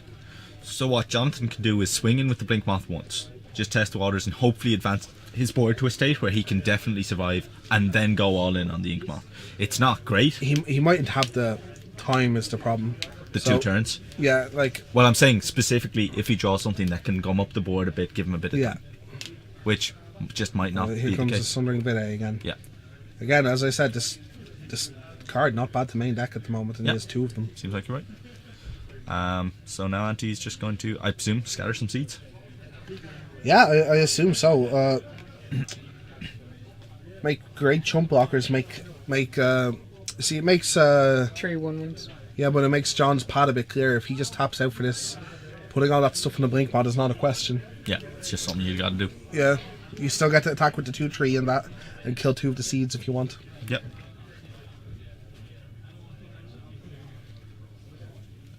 So yeah, it's just Anti taking a while with each play. This is a tense game. Like this is very close. Yeah. He's probably doing a mat if he can play 1 or 2 other guys to convoke the seeds as well. Yeah. Is Sunlands just non-white creature? Non-white creature, yes. So wouldn't it be better if Anti didn't tap his planes there to keep up the Sunlands for the... He can't do the sorcery. Oh, it's a sorcery, that's right. No. We did have that issue. We did have that issue. It would be a much better card. It would have seen a lot more play in its constructed time. Tezzeret's Gambit also in Anti's hand as far as I can see. But don't know if he'll have time. Don't know if he needs the cards either. I mean, probably a bit shy to cast that card, considering that it would make the Leonin lethal. Yeah. But at the same time, he's coming up the board pretty well here. Is John going to go all in on that Blinkmon? It looks like it. Yeah, looks likely. Oh, Kozilek's Predator. Kozilek's Predator instead. He might just nip with that guy. Yeah, like I was saying, that Predator is an excellent draw. This is exactly what I said. If he could draw something that would gum up the ground a bit so he could nip in with the Inkmoth. Oh, actually, this might be better. Yeah, because he gets to get in for 5 and just make it so that he has to block. Yeah, I think that's actually better than going all in on the thing. Well, he can't go all in now that he's played. Well, he could sack... Yeah, he could have sacked the 2 Eldrazi, but I mean... He only has 1 Eldrazi there? Is he supposed to have 2? Yeah, Kozilek's Predator makes 2. Maybe he sacked 1 to activate. Yeah, he could. I'm not sure. Yes, yeah, he did. Again, that's Sunlance now being able to do something, but not anything incredibly relevant. Like, taking out the 3/3 is something that's going to need to happen, but again, it's just kind of sat in his hand being dead most of this game. Yeah. I guess taking out Predator isn't exactly nothing, but it isn't... Something. It isn't fantastic. Anti with a lot of cards that are taking up mana in his hand to do not a lot about the situation he's found himself in. I think unless he Tezzereth's Gambits into something, he is in fact just dead. Yeah. He took 4 last turn, dropping him to 5, I believe, 6 or 5. And John played his way out really well. I don't think there's not any incentive not just to equip the flyer up and have a go at it. If he has removal, he has removal. Like, but see, the way he equipped last turn means that he only has to stick one piece of equipment on it, which is excellent. This is very close because there's a Banefire for 5 in Anti's hand as well. So this game came down to a couple of life points. It's for 6. Andy's on 3. And he's on 3 after that attack. Yeah, because he got in for 5. He was on 8 before. So he goes. Oh, is he on 8? Sorry, God, I thought I was on. Sunlance, sure. Sunlance. Sunlance into an attack puts John on. John's on 10. 10 will put him on 8, and that's not close. He needs an answer to that blink mod. I think he just has to represent one. I think he has to get in for 1 and pass the turn. Put John to 9. That Eldrazi token being really relevant here though with the equipments. Yeah. But we'll see what line John takes. There's a few things he can do here. Andy just can't really tap much more mana, or John's gonna know the way is safe. But he's doing it. I think he just has to represent some kind of black removal spell. I'm not sure of the common removal spells. There's the Yeti. We'll see. I think John knows he's pretty safe just to go all in. He's gonna give a think about it. People don't know the format perfectly yet. There might be a removal spell at that cost. Nameless Inversion. Yeah, there you go. Nameless Inversion at that cost. Absolutely. So, and that might be what John thinks, and it is a card worth splashing. But he's just like, I'm gonna have to go in for it. I'm either winning right now or I'm not. And here come the attacks. Here come the claims. And Andy doesn't have it. Let's go to game 3. That was an interesting one. That was very close. Yeah, Jonathan played his way out really well. I think he did play well. I think that John Bradfield probably thinks that wasn't a close game and he ran away with it, but he doesn't know about that Banefire that was hanging out. Yeah. That Banefire was representing 6 damage. If at any time during the game Anti got in for another 3, or potentially if Anti didn't dismember for the full 4. Exactly. The game could have been slightly different. That game looked like Anti was in control for a long while, but that Leonin did some work. And for all my saying that I'm not a fan of those equipments, Anti just didn't have the 1-for-1 answer for the Leonin. Yeah. And a timely draw over Kozilek's Predator really let John run away with it. Yeah, I think actually the big thing was those Sunlances being really underwhelming. In both their hands, it was quite underwhelming, and it doesn't matter if it eventually does something decent. Yeah. The amount of time it hung out in his hand, not being able to kill anything, is a detriment to how the game develops. Yeah, absolutely. But we'll see here, none of them reaching for the sideboard, so they're both happy with their Sunlances killing the Kozilek's Predators. Yeah, I guess. I think I'd be a bit happier. I don't know, I don't think I'd be happy with either of them. Both of them have seen a lot of white cards from the other player. Maybe a bit happier as John, but I don't know. I feel with... no. Both of them just killed Kozilek's Predator that have already had effects on the game and they're just Hell Giants. Yeah. So they're not... The flexibility of Sunlances being able to kill people's early plays, and it's not going to happen in either of these games. So, but there's always the maybe not having anything better than the sideboard. Yeah, to soften up the discussion a bit, I have a problem. What? I really want to foil Sunforger, but the problem with it is this set Sunforger doesn't have the Boros watermark, which gets really foily when it's foiled. And I'm like, 10 minutes on the clock, so I'm just like, no, I'm gonna have to get the Ravnica one. I'm hoping that, because the Ravnica one, it's like priced like $20-$30. Yeah, it's probably infinite money. So I'm hoping that this one coming out lowers that price. You see why it doesn't? Shut up. People like you in the world that Shut want your that mouth. watermark.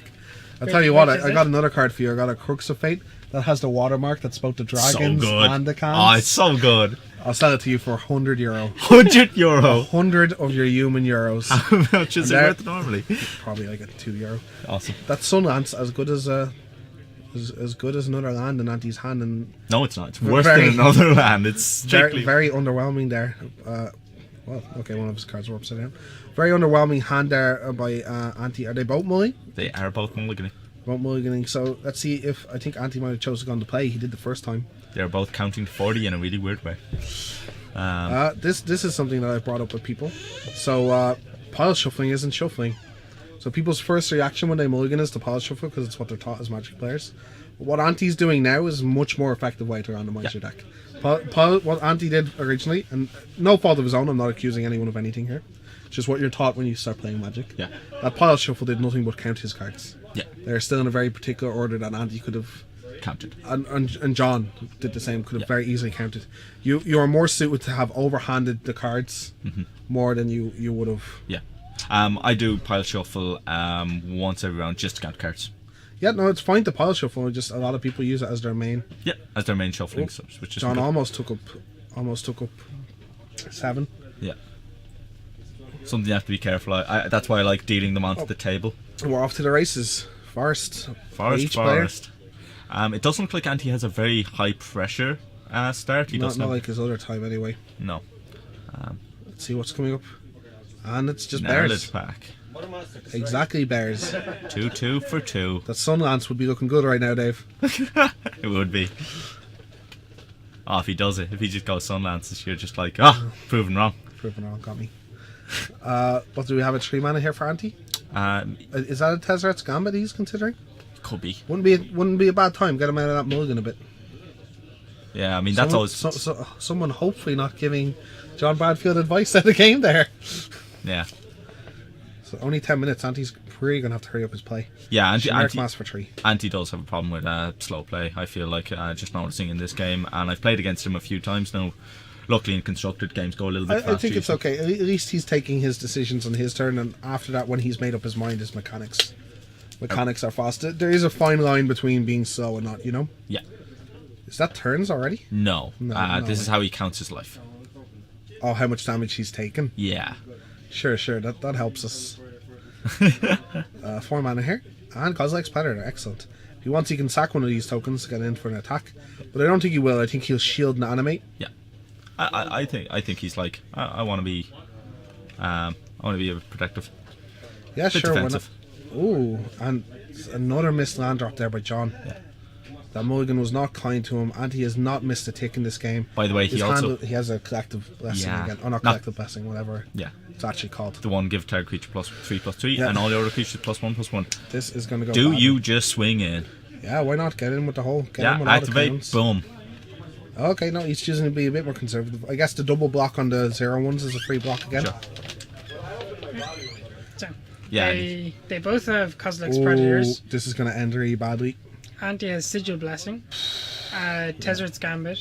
I believe that was the sound you were making of him getting blown out. Oh, the Mutagenic growth. Boom. So 6 against 6. It's still a 3 for 2. Sure. So that's. I think it's all John can do. Yeah. It's not great. There's also. Does that Kami not kill artifacts, or is it only enchantments? Artifacts and enchantments. He shouldn't have used the Is mutagenic it? growth. He should have just sacked it. Yes, absolutely. Can you check if the 2-drop Kami That's does why- artifacts and enchantments? Yeah, that's why it's good. Sure. Because if it does, it's probably missing a beat there. All right. Absolutely. I think it might just be enchantments though. Like it would be very broken if it was artifacts and No, I'm enchantments. pretty sure it's artifacts and enchantments because at the time they were like, yeah, we'll just throw artifacts on because there's not many relevant artifacts in Kamigawa. We'll see. We'll get Alex, get our spotter. Except for the big one. Sunlance. Show me up with Sunlance again. Except for G and Top.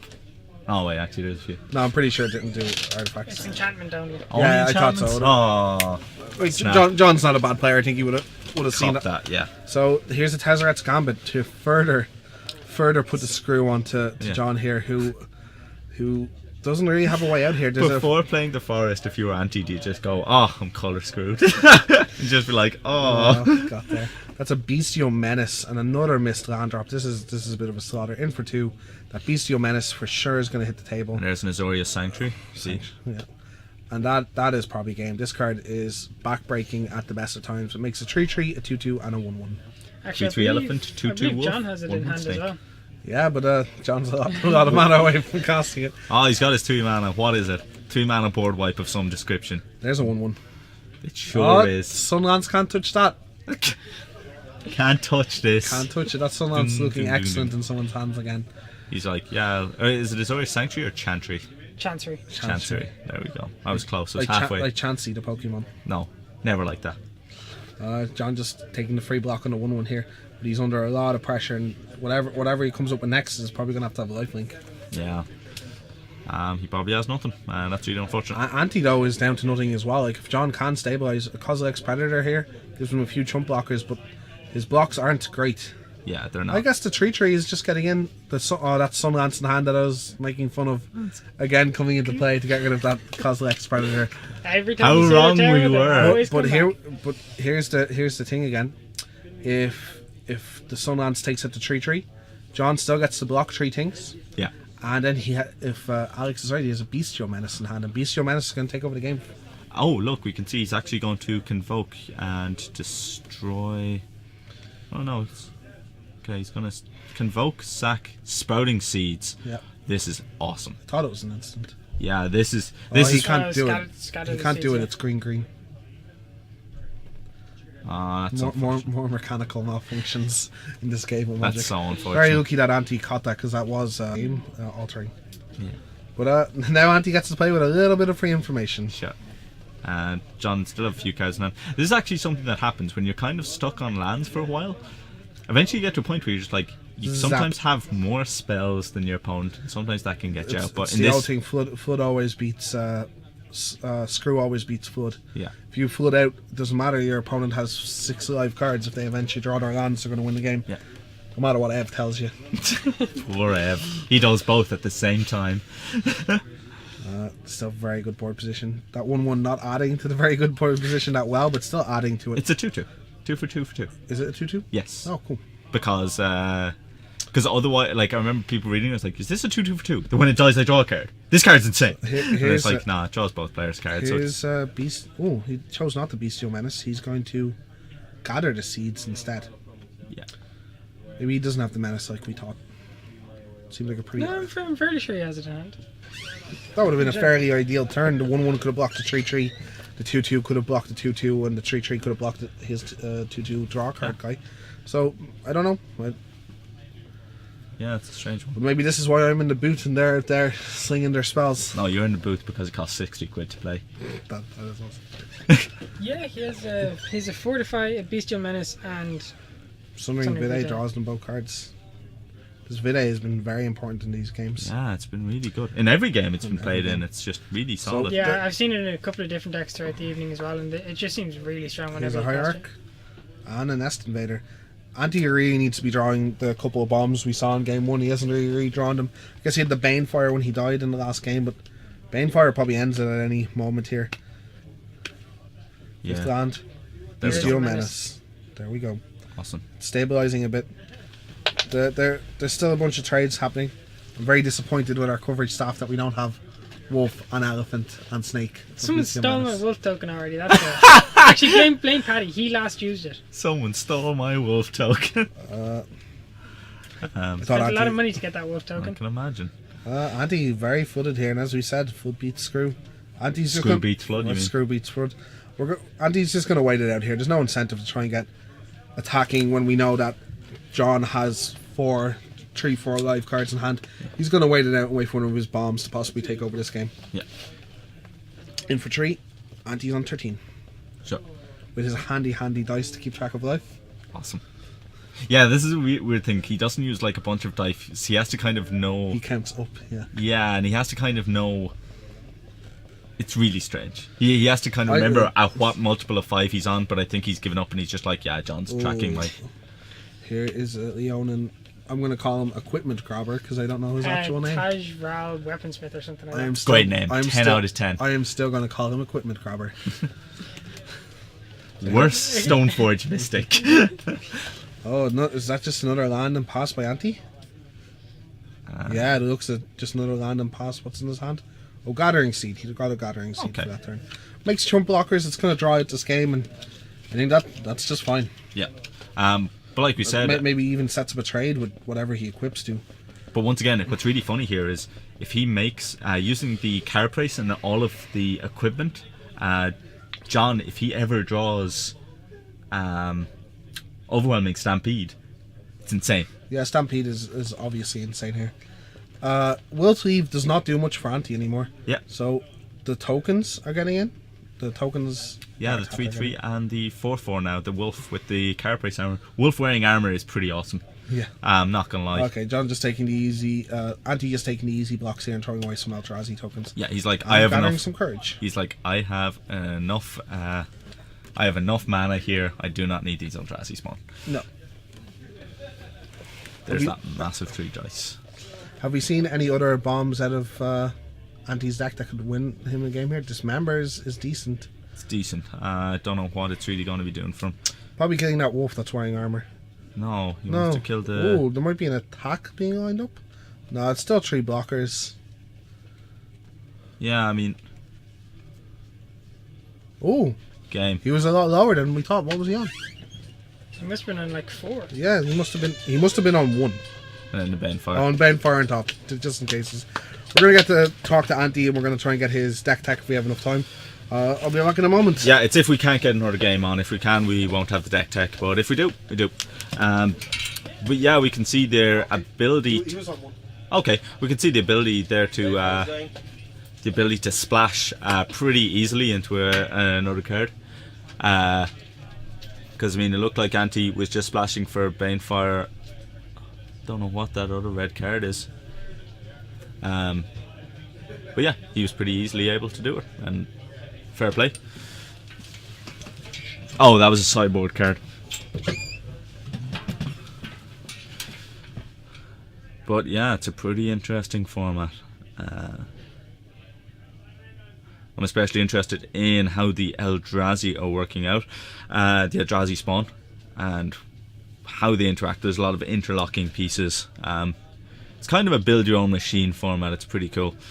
So yeah, I'm going to take a 5-minute break, and we'll see if we're getting another group on, or another match on, or if we're going to do a deck tech. So yeah, talk to you in a bit.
Sorry guys, just checking what the status on the round was. There's time on the round called. We're going to the last few turns and Yeah, there's last few matches. Yeah, there's just 2 games still going. Two games still. Good old Dan Gilligan. Hitting time as always. Well, he's the fastest player in the West. Oh, that he is. This is quite the slow format. Ulamog's Crusher is finishing games, and Yeah, it just seems to drag on for quite a while. we saw in John's and Anti's game there, they would be 2 faster decks with a beatdown plan, and their time still went very close.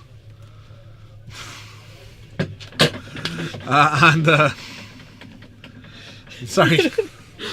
That was Woody again. Of course. This time he hasn't broken anything. Those are 2 beatdown decks, and they were very close to going to time. They were just a minute or 2 from being. Not even. They're called. about 20 seconds away from hitting time. Yeah, Anti again, not the fastest player, but he was deliberate. It wasn't slow. Yeah, no, it was all planned. Like I think he dragged out the parts where he needed to kind of give the impression of something else happening, and just. Again, folks, sorry about a bit of a mix-up with life totals and the such. We don't have a spare laptop with us here to get the relay into the coverage room, but that was a very, very close game.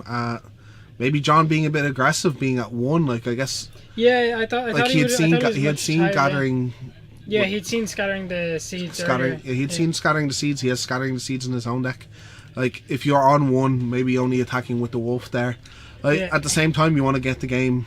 You want to get the game over.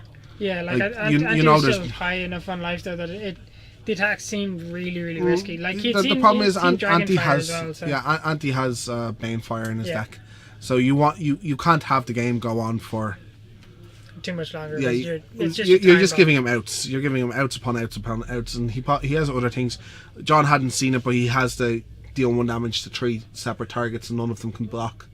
Oh, okay. He sideboarded that in, so giving Anti more time probably wasn't the right way to go. Yeah. At the same time, maybe playing around scattering the sheets, it's a hard position to be in. Yeah, like his deck seems just really well refined in that when he draws what he needs, he kind of just manages to come up the ground enough that it stops and makes you have to think what you're actually going to be doing for the next Yeah, like, for 5 sure. turns. And this is a new format. I say John should have thought about it. This is John's first time playing with the cards, Yeah. as much as it is everyone else's first time playing with the cards. So Yeah, no, it seems interesting enough. What are your thoughts so far on the format?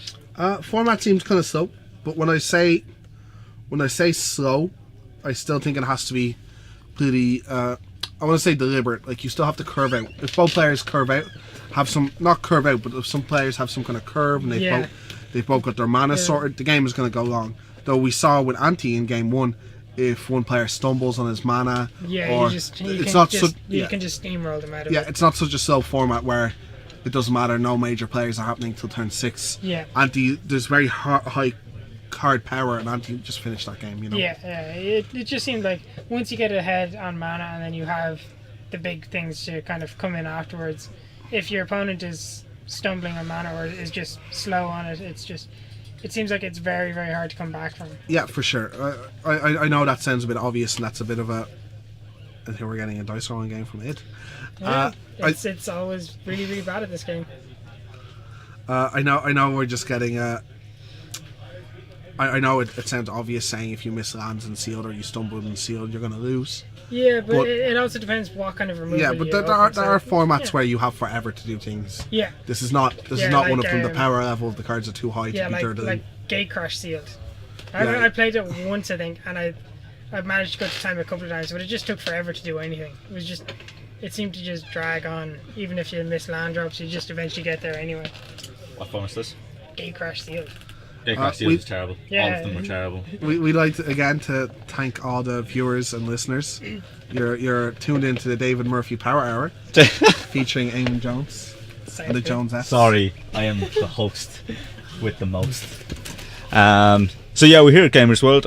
It's a release for Modern Masters 2015 edition. It's myself, Eamon Jones, with Dave C. Murphy. The C stands for commentator today. Just for today. Or as some like to know him as Oceans. Oceans. It's just because of my cousin Billy. Yeah. I was going to call you the C stands for Seachrome Coast. That's an unfortunate land. It is.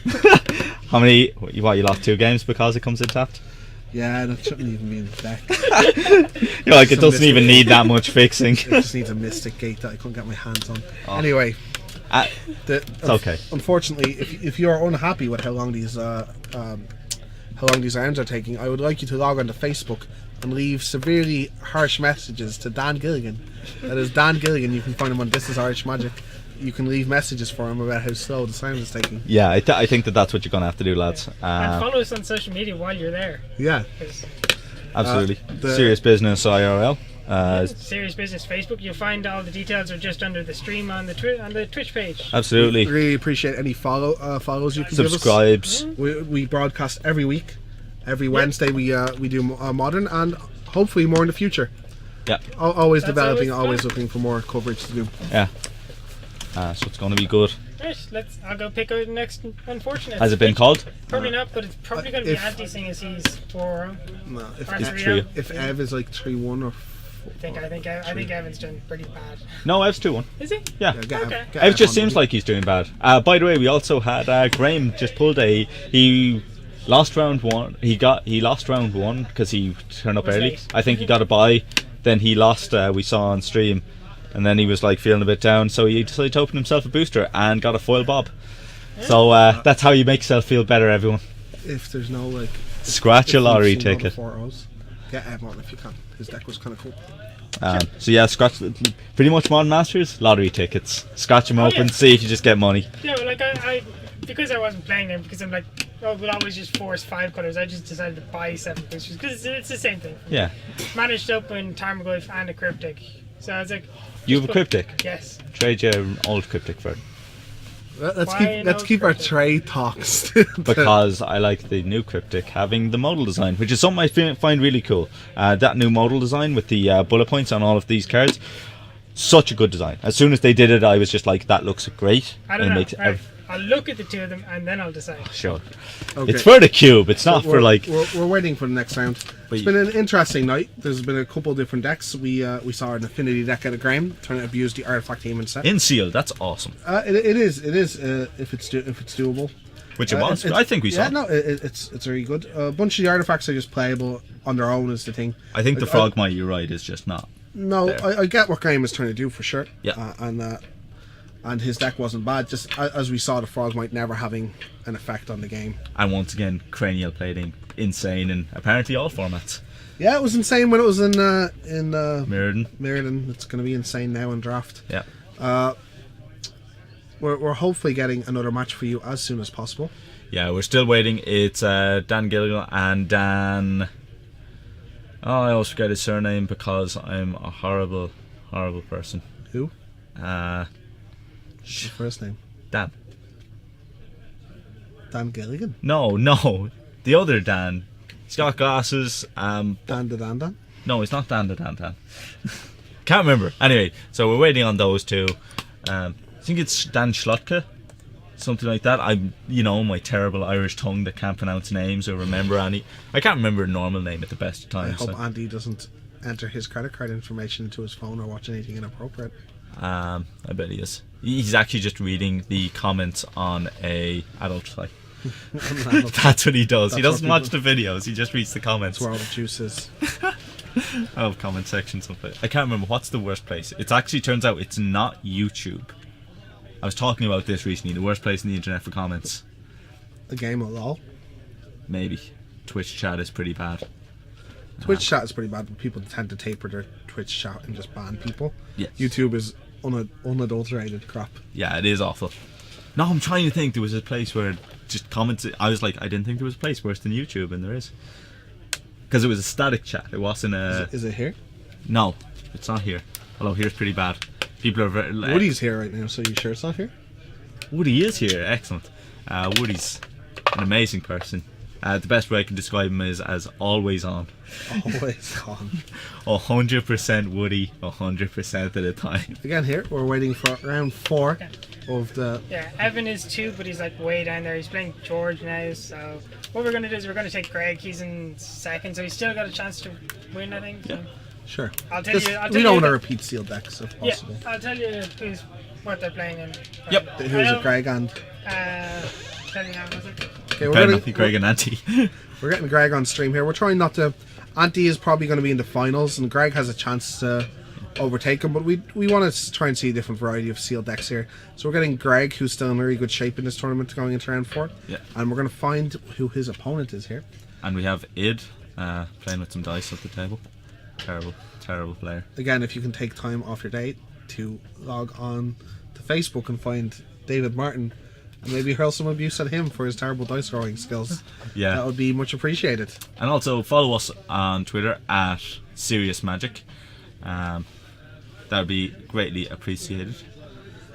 So we're waiting for the start of round 4 here of the Gamersworld. I guess you could call it pre-release. It's just the F&M, but it's the release technically. the release, yeah. It's Greg versus Niall Smith. Against who? Niall Smith. Niall Smith. Did we not see Niall? We did. He did. He was round 1, wasn't he? He was? Yeah. Oh. Ah well. Oh, it's done. It's done now. Greg's deck is pretty cool. So we got Greg on the left and we got Niall Smith on the right. Niall lost in the first round. yeah, didn't he lost to Dan. He lost to Dan in the first round. And then took up the back end, I so suppose. is Greg 3-0 or 2-1? 2-1. 2-1. So they're both 2-1. Yeah, he's, But he's in 2nd place, yeah. he's in 3rd, I think, actually. Niall's on 7, so Niall got a draw. Okay. So Greg still has a chance to come 2nd at this tour. Yeah. At this F&M. A lot of these guys, of course, just testing for Utrecht, getting their first taste of the sealed format. Unfortunately, pretty pricey set to test, so they're going to get limited testing in. And all the drafts, all the sealed simulators online terrible. are garbage. Hot garbage. I'm fairly sure that Greg has Iona, Whew. the white ley line, a cryptic, Remands, foil all his dust. You've named one playable card so far, sir. I know, it's great. He's Cryptic's got great all player. these. Yeah, Remand is a great card. Cryptic is great, but it's Unplayable. no, it's not unplayable. It's just the most mana intense. But that's probably it. Could be fine. Nah, I'm not sure what deck he's actually playing, so I will. If he has an Iona in it, I'm going to scold him. That is not a playable Magic card in sealed. So you got the ramp, man. What is it, like 10 mana? Nine. 9 mana. Yeah, triple white. It's on the edge. Triple white might push it out of playability because you can't really. It's hard to Eldrazi token into it. Depends on your fixing. If Like, you get Artisan lucky is- with your crew lands, Artisan is playable. It's just triple white is so restrictive. yeah, it is very, very difficult. And Like, I've she, never- she's obviously good, but she doesn't. She does affect the board because she's a big F off Yeah. 7/7 flyer. But like naming a color with her is difficult at times. You know what I mean? Yeah, especially in this kind of format where there's an awful lot of like 5 color decks and 3 color decks. So it's No, it's simple. You name black named black. or black or white. Ah, I don't know if you're Every playing, time, like, What even about if they're green if just they have red, plummet? even What if if they're they- red green, well, you they know, have plummet. What? plummet in the former. Yeah, plummets. In the someone opened a pretty foil plummet that I offered to take off their hands if they also gave me €1. If they gave you €1. I have a foil plummet. Yeah. I'll take your foil. I'll take your euro off you though. No, that's not how that works. Um, I have to have the unfortunate weight of a foil plummet to take home. So we have here Greg on the left and Niall on the right, starting their game. So, go find out Greg's hand. yeah. The foiling process, adding a few grams of weight to the Yeah, card. exactly. so- I'm not a strong guy. I love those. White borders and black borders and every border, and I'm gonna go out and I might change his lands mid game. Greg, you're a This is- hero. Hurting my eyes. Elementals is what Greg seems to be on. On the far left in his hand is the Elemental Lord. Now going to. Is it the No. Lord or the one that taps for elemental mana? It is the Lord.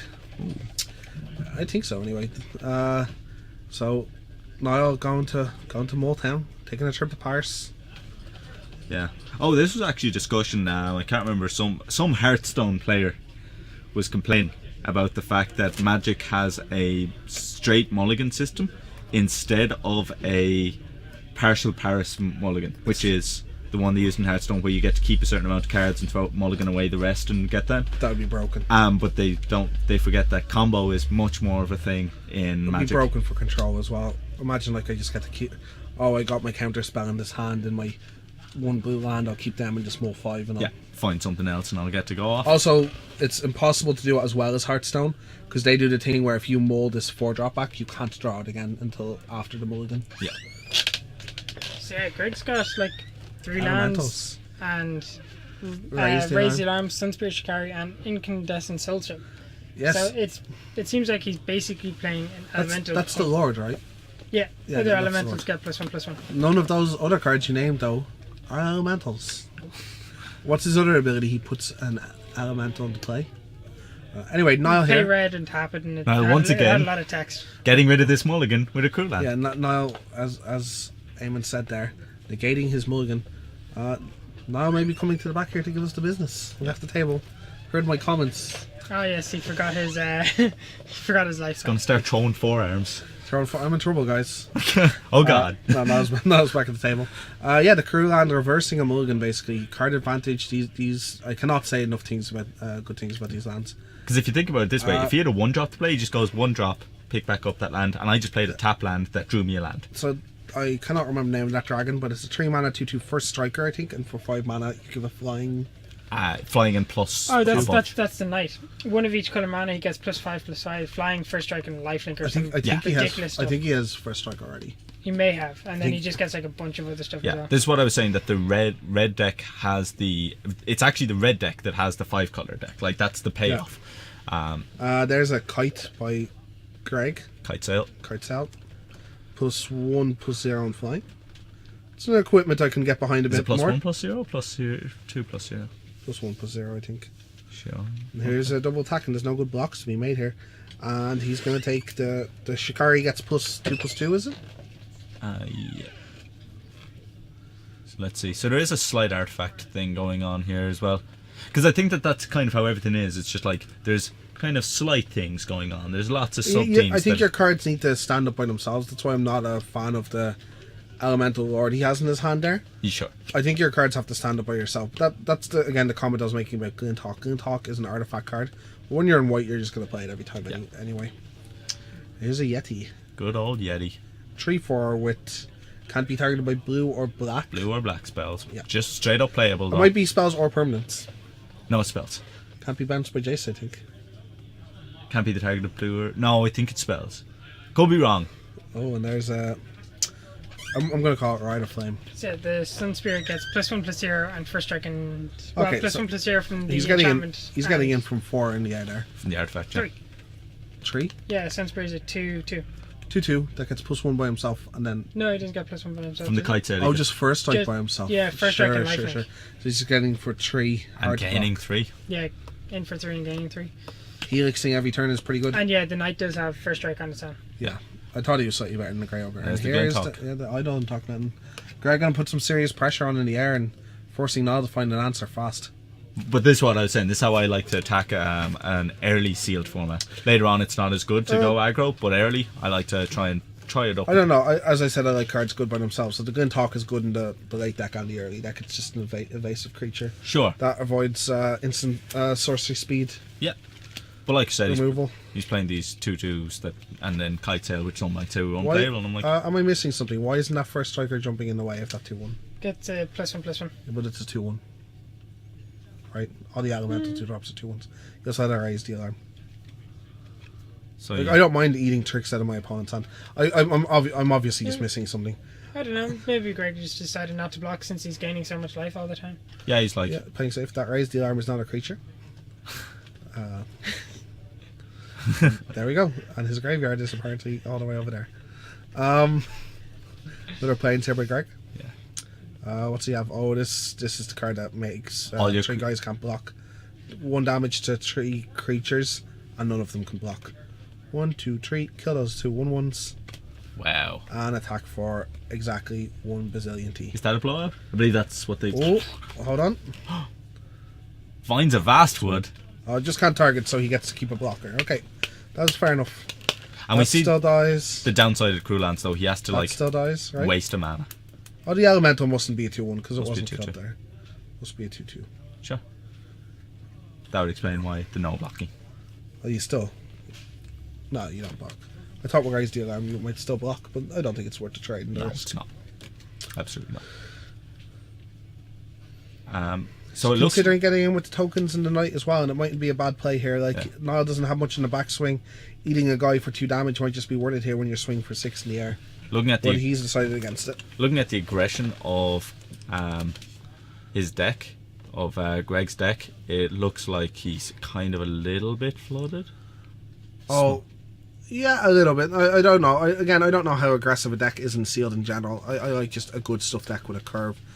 Greg is playing some aggressively tilted cards, but it doesn't necessarily mean he has to be Sure. ultra aggressive. Just because you're aggressive doesn't mean you're a 50 in land. All two Oh drop yeah, deck, you know no, what I I mean? get that. There are, but I think I've completely misinterpreted what this elemental is. He's the 3 mana guy that for 4 mana pings for 1, is he? yeah, it looks like Oh, okay, that's the guy. I thought he was the 2-drop instead. there's an O-ring. O-Ring's going to get rid of that kite sail. That's fair. That seems like a fine target. Last turn, leaving up 3 mana. Greg's still probably going to try and get in here with the Glentalk. He might as well. Yep, absolutely. Sunlands? No. That's the elemental. Another dragon. In order, yeah. See, this is the great thing about these first strike knights as well. Once you get 2 down, I mean, you can just double block a lot of things. Yeah, never a terrible card. You don't really need to be 5 colours. So it's Inner Flame Igniter. For 3 mana, you can pump your team for +1/+0, and if it's been activated 3 times that turn, they get first strike as well. Sure, he's a 3 mana 2/2. Is he a 2 mana 2/2? You forgot something. I'd Okay, say just sorry again about all the mistakes, guys. Oh, and here's the aggression. Greg trying to finish off this game before the bigger cards on Niall's side can take over. Block. Mana 2/2. 3 mana 2/2. Yep. So the Igniter and the Sun Spear are going to trade. The Yeti is going to eat the dragon as it stands, and there's 4 damage coming through. Which again seems fine for me. This is something I thought Greg might have done the previous turn. So does he just get both of those out, or just the dragon out? No, he can only get one out. He doesn't have enough mana. Just getting the dragon out. The elemental has more upside, I guess. Like if Greg is just playing some kind of fat elemental, he can Yeah, he's got haste the- in next turn. So I guess the highest upside is on the elemental. Yeah. Since neither of them can really profitably attack next Yeah, turn. because what this elemental does, I think it's one red, one colorless, is you... Oh, there's the game anyway. I think both were pretty interchangeable as just two power guys. Yeah. But the elemental probably has the highest upside if some blockers are put down. Yeah, it's got the ability one red, one colorless, tap. No, I don't think it actually taps. I think it's just activated. No, I think he taps and then does he tap? he puts an elemental into Wouldn't- play and it gains haste and it dies at the end of the turn. Yeah. So Greg not reaching for sideboard, now gonna configure a bit more. You know, obviously Greg got to an aggressive start and had some aggressively tilted cards there. So Niall might be putting in some, well, anti-aggro if you want to put it that way. It's important that he doesn't go overboard on this and putting cards that are useless. Yeah, it is one red, one colorless tap. Yeah, putting cards that are useless otherwise. Yeah. To just stop aggro, because as I said, sealed decks usually can't be that hyper aggressive. They're just all of Greg's cards were still fine with themselves. 3 mana 2/2 first strikers aren't excellent in the format, but they can hold their own. He had flyers, which are good whenever. The Sail Kite is probably a very aggressively tilted card, but And the mass pump spell. the which The mass pump spell. Oh no, not the mass pump spell. Sorry. the unblockable, yeah. But that's still like there's a lot of, as you said, there's tokens in this format. Yeah. That's a card that basically counters gathering seed. I keep calling it Scattering the seeds. It stops. It gets rid of a lot of Eldrazi tokens that come up the board. Like I think that card might be more playable in this format than it was in the Rise of the Eldrazi in average decks. Sure. I think as well there was a lot of the time that said as well, it's just like, no, in a sealed deck you usually can't be aggressive, and I'm like, sometimes you do have to notice when you can be. There are times when you will get the aggressive pool and you're like, maybe I have to be aggressive. I think the main reason people play aggressive sealed decks is because they think their power Able. level is too low. Sure. I don't but I think if you have a 10 out of 10 aggressive deck, which is nearly impossible to get, I think it's still better to build the 8 out of 10 mid-range deck, if you know what I mean. Okay. Because I think aggressive decks need too many things to go right. So, like, for example, Dan Gilligan put up a list he generated, and it had 2 of the Bloodthirst 3-drop, and 3 of the Bloodthirst 3-drop, and 2 of the Bloodthirst 4-drop, and the Goblin that pings. Yeah. My problem with that is, say you have the mulligan once, you have no lands, and then you're forced to keep this hand with 3-drop, 2-drop that can't be bloodthirsted because I don't have a 1-drop and another card. I'm like, your card quality is really high anyway. If your card quality is really high anyway, you should just be playing mid-range, where you get to play all these cards. Again, as I say, are good by themselves, not require. And then, like, say you played a grindy matchup and you're near the end, and you're forced to draw these 1/1s when your opponent is drawing proper magic cards without being a bit blunt. Niall mulliganing again for the second time. This is like the 4th time he's mulliganed On camera, on yeah. camera. Unlucky seat for Niall. So we see a Sun Lance in Gerge's hand. Well, he was Or sitting on the Gerger's left hand. He was sitting on the left hand side before, so I mean, True. He tried to switch it up and didn't work out. yeah. Law of averages. You try and balance it out and it just Yeah. doesn't work. I can't see his hand, but he seems to have 4 lands, including an Evolving Wilds, I think. And at least a Sun Lance. I'm not sure what other cards he has. There's an Arrest in Niall's hand. Anyway, I can't see if he has enough lands. And no, let's make it 5. 5 times. Regretting being on coverage already. Poor guy. Jeez. Do we know if Greg is going to Utrecht? I think he might be. He might be. He might be. Oh, the guy's going to be the biggest GP in Europe, though. You barely hear a word out of the one like Channel Fireball. Yeah, I know. So that's the 5. Just stopped in to check on Auntie and Dan's match. You're the top ranked at the moment. Yeah, how's that going? Auntie just won. He's one game up. Game up. Yeah, he just attacked for 13 with a bunch of tokens. I'm a pretty big fan of Anti-Zac. I think it's pretty well It's built. really strong. I'd say he's going to go 4-0 with it. Yeah, I think so. I think Dan's deck might be just a little bit too slow Uh, to kind of keep up with what yeah. Auntie was doing. I don't know. Like, I think I would have built Dan's deck slightly different, but it's an interesting format and just sure there's a lot of ways. Anyway, we're underway here, and Niall starts off with Mountain and a simple pass. Greg fetching land straight away. A horrible white border land to annoy me, to save a bit of time. Another Mountain by Niall and passes it back. Not a super fast start by either. Not sure what his land's doing over there. Okay, his deck's just all the way over there. Okay, that's fine. All slid to the left. He has plenty of lands for sure. This might be. It looks like a bit of a flood already, but Gurgay, but Gregor, yeah. Gregor. Even I keep calling him Gurgay. There's another Magic player now called Gurgay. Oh. Yeah. Well, it's not him. Just No, get it right. no, it's not. Okay, Greg drawing into his third turn. This deck that seems so aggressive in game 1, maybe making its first play in turn 3. Yeah. As you said, sealed deck. As I've said, sealed decks. You know, I believe he has the elemental that gives you trample. can give yeah. trample, and if you activate it 3 times, it gives you 8 red mana. Yeah, big enough out of him. Oblivion Ring being used very early just to get this knight out of the way, but maybe if he has no other play, There's it's right. this, the other knight, so he gets to get that out again. He's like, let's do Other this knight- again. Yeah. First striker, good in combat. Yeah. And Niall did, of course, miss a land drop last turn. Yeah, but that's to be expected. So All yeah. straight for the fetch. Huh. See Now, what he gets here. Let's see if he splashes into another colour. Yeah, there's his green. yeah, And I think he also has. I thought he had a tree drop there, but obviously I was mistaken. yeah, just passing the turn. There's the kite sail. Is there a sandblast-esque effect in this format, or A kind is there removal too good for that kind of BS to be happening? It might be too good. Might be too good. The Verling Light, I guess, is always good. And, If my opponent played Sandblast against me, I'd be like, wait a minute. right, I said esque effect. No, I think just So straight that's up. first damage to the game. But that's Niall Esquire. falls to- Niall falls to 18. And we get a kite sail again. Yeah. And the elemental, the trample elemental we were talking about. This guy can actually, for an aggressive card, if Gregor, who has 1 more mana, can ramp straight up to 8 red mana with this guy. Really good combo with stuff like Comet Storm. Is it Comet Storm? Yep, Comet Storm. Comet Storm and Banefire both in the format with this guy in your deck. Yep. Or even you can do stuff like, what's that bird? That Phoenix we saw before. If you can get in Yeah. with 1 attack and just... Because what you can do is, you can swing in, give one of your guys trample, so you definitely get in the damage, and then be like, trample, at main phase 2, get all of that mana, bam, let's stick that bird. So let's see, another land. It doesn't look like he needs to make 8 mana because he might just have 8 2 mana. Sun Lances as well in his hand. Maybe it's at least 1 Sun Yeah. Lance. No shortage of Sun Lances. No, I think it's just 1. It's not needed though at the moment. Just equipping up the 2-1 elemental and attacking with your first striker seems to maybe be enough. But Sun Lance. now he's going to put the pressure on and put a Sun Lance here. I don't know if that Sun Lance is necessary, but it definitely puts Niall under some pressure. So he gets to put on the kite sail, and kite sail with trample is kind of an ombo, but I'm fine with that. It's just like, don't try and... Other creatures fly. Other creatures fly. What? I thought you were going to do that with equipment. I've been playing this all wrong. With my dragons deck. I know, man. Jesus.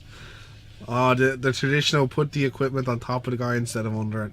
It's like lands in front of creatures. He didn't give the guy trample, so he must be advancing his board. Yeah, which is fine. Yeah, I imagine, unless... Does Niall have a Firestorm in his deck? Firestorm? Yeah. Not Firestorm, Savage Twister. Oh, I don't know. I can't remember from the first time. Sun Forger. Boom! With mana to activate, this is going to get spicy. Oh. Greg seems You're my hero. pleased. Yeah, he's like, I'll give my first striker 4 attack. Something needs to be done here. Boom! No Sun Forger shenanigans. That And is Greg's like, oh, that is unfortunate. but I wanted to hit you really hard with my big hammer. Both players down to minimal cards in hand. Again, bit of card advantage coming from these rule lands, but I think Niall would much prefer a board presence here. Yeah, absolutely. So we're going to see now. There's another Another land. No, you don't just play it, Greg. Come on. There we go. In for 4, in for 5 even. Still winning this game. But very obviously short on gas. He's just like, look, I had this. This was a good card. Lamenting over that fallen Sun Forger that could have done all the tricks. Yeah, absolutely. I wonder what sweetness was to fetch up in Greg's deck. So Niall, a lot of trouble here. Needs to start committing to the board.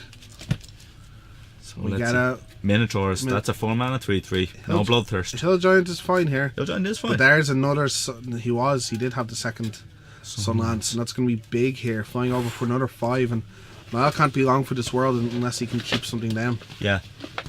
But see what I mean? I mean, If I'm right, there is that he's on 4, I think, yeah, it might or be. 8. That might be 8. But you see what I mean by like just this aggressive thing. Now, in fairness, Now they'd mulligan down to 5. I mean, it was always going to be tough, especially against this aggressive deck. I wonder how many lands Greg is playing. Probably not a lot. Greg's on 20, Niall's on 8. 8, yeah, I thought that was an 8. So still 2 swings. So so Niall still has some time to draw out of this. There are a lot of high power cards still. It's just 2 2/2s at the end of the day, or a 3/2 and a 2/2. Any number of bombs in this. Ooh, wrecking ball. Ooh, taking out the artifact is maybe not what he wants to do here, though. Especially because Wrecking Ball doesn't do that. It destroys target creature or target land. Yeah, taking out the first striker. He came in like a Wrecking Ball, and there's Riders. Riders. That's 1, 2, 3, 3/3. Yeah. At the moment. There's again still a lot of draws here. Did Greg draw 2 cards there? Nah, don't think so. No, is it 2 lands in his hand? So Niall down to 5. Greg, yeah, 2 lands, passing of the turn. A removal spell here puts Niall in a decent position. That kite is still going to end up doing a lot of damage in this game, making any one of Greg's creatures a big threat, even if he does manage to deal with the elemental. Yeah. Another land by Niall. Both players putting out a bit. In for 3, first damage, first blood by Niall there. Yeah. How do you feel? Passing of the turn. Yeah. And there's another Dragon Knight. Oh, this is turning a bit grim. Those cards not extremely powerful, but are going to be enough to put Niall away if he doesn't draw something here. Getting the screws in. Elish Norn? Straight up Elish Norn. Straight up Elish Norn. No, let's see.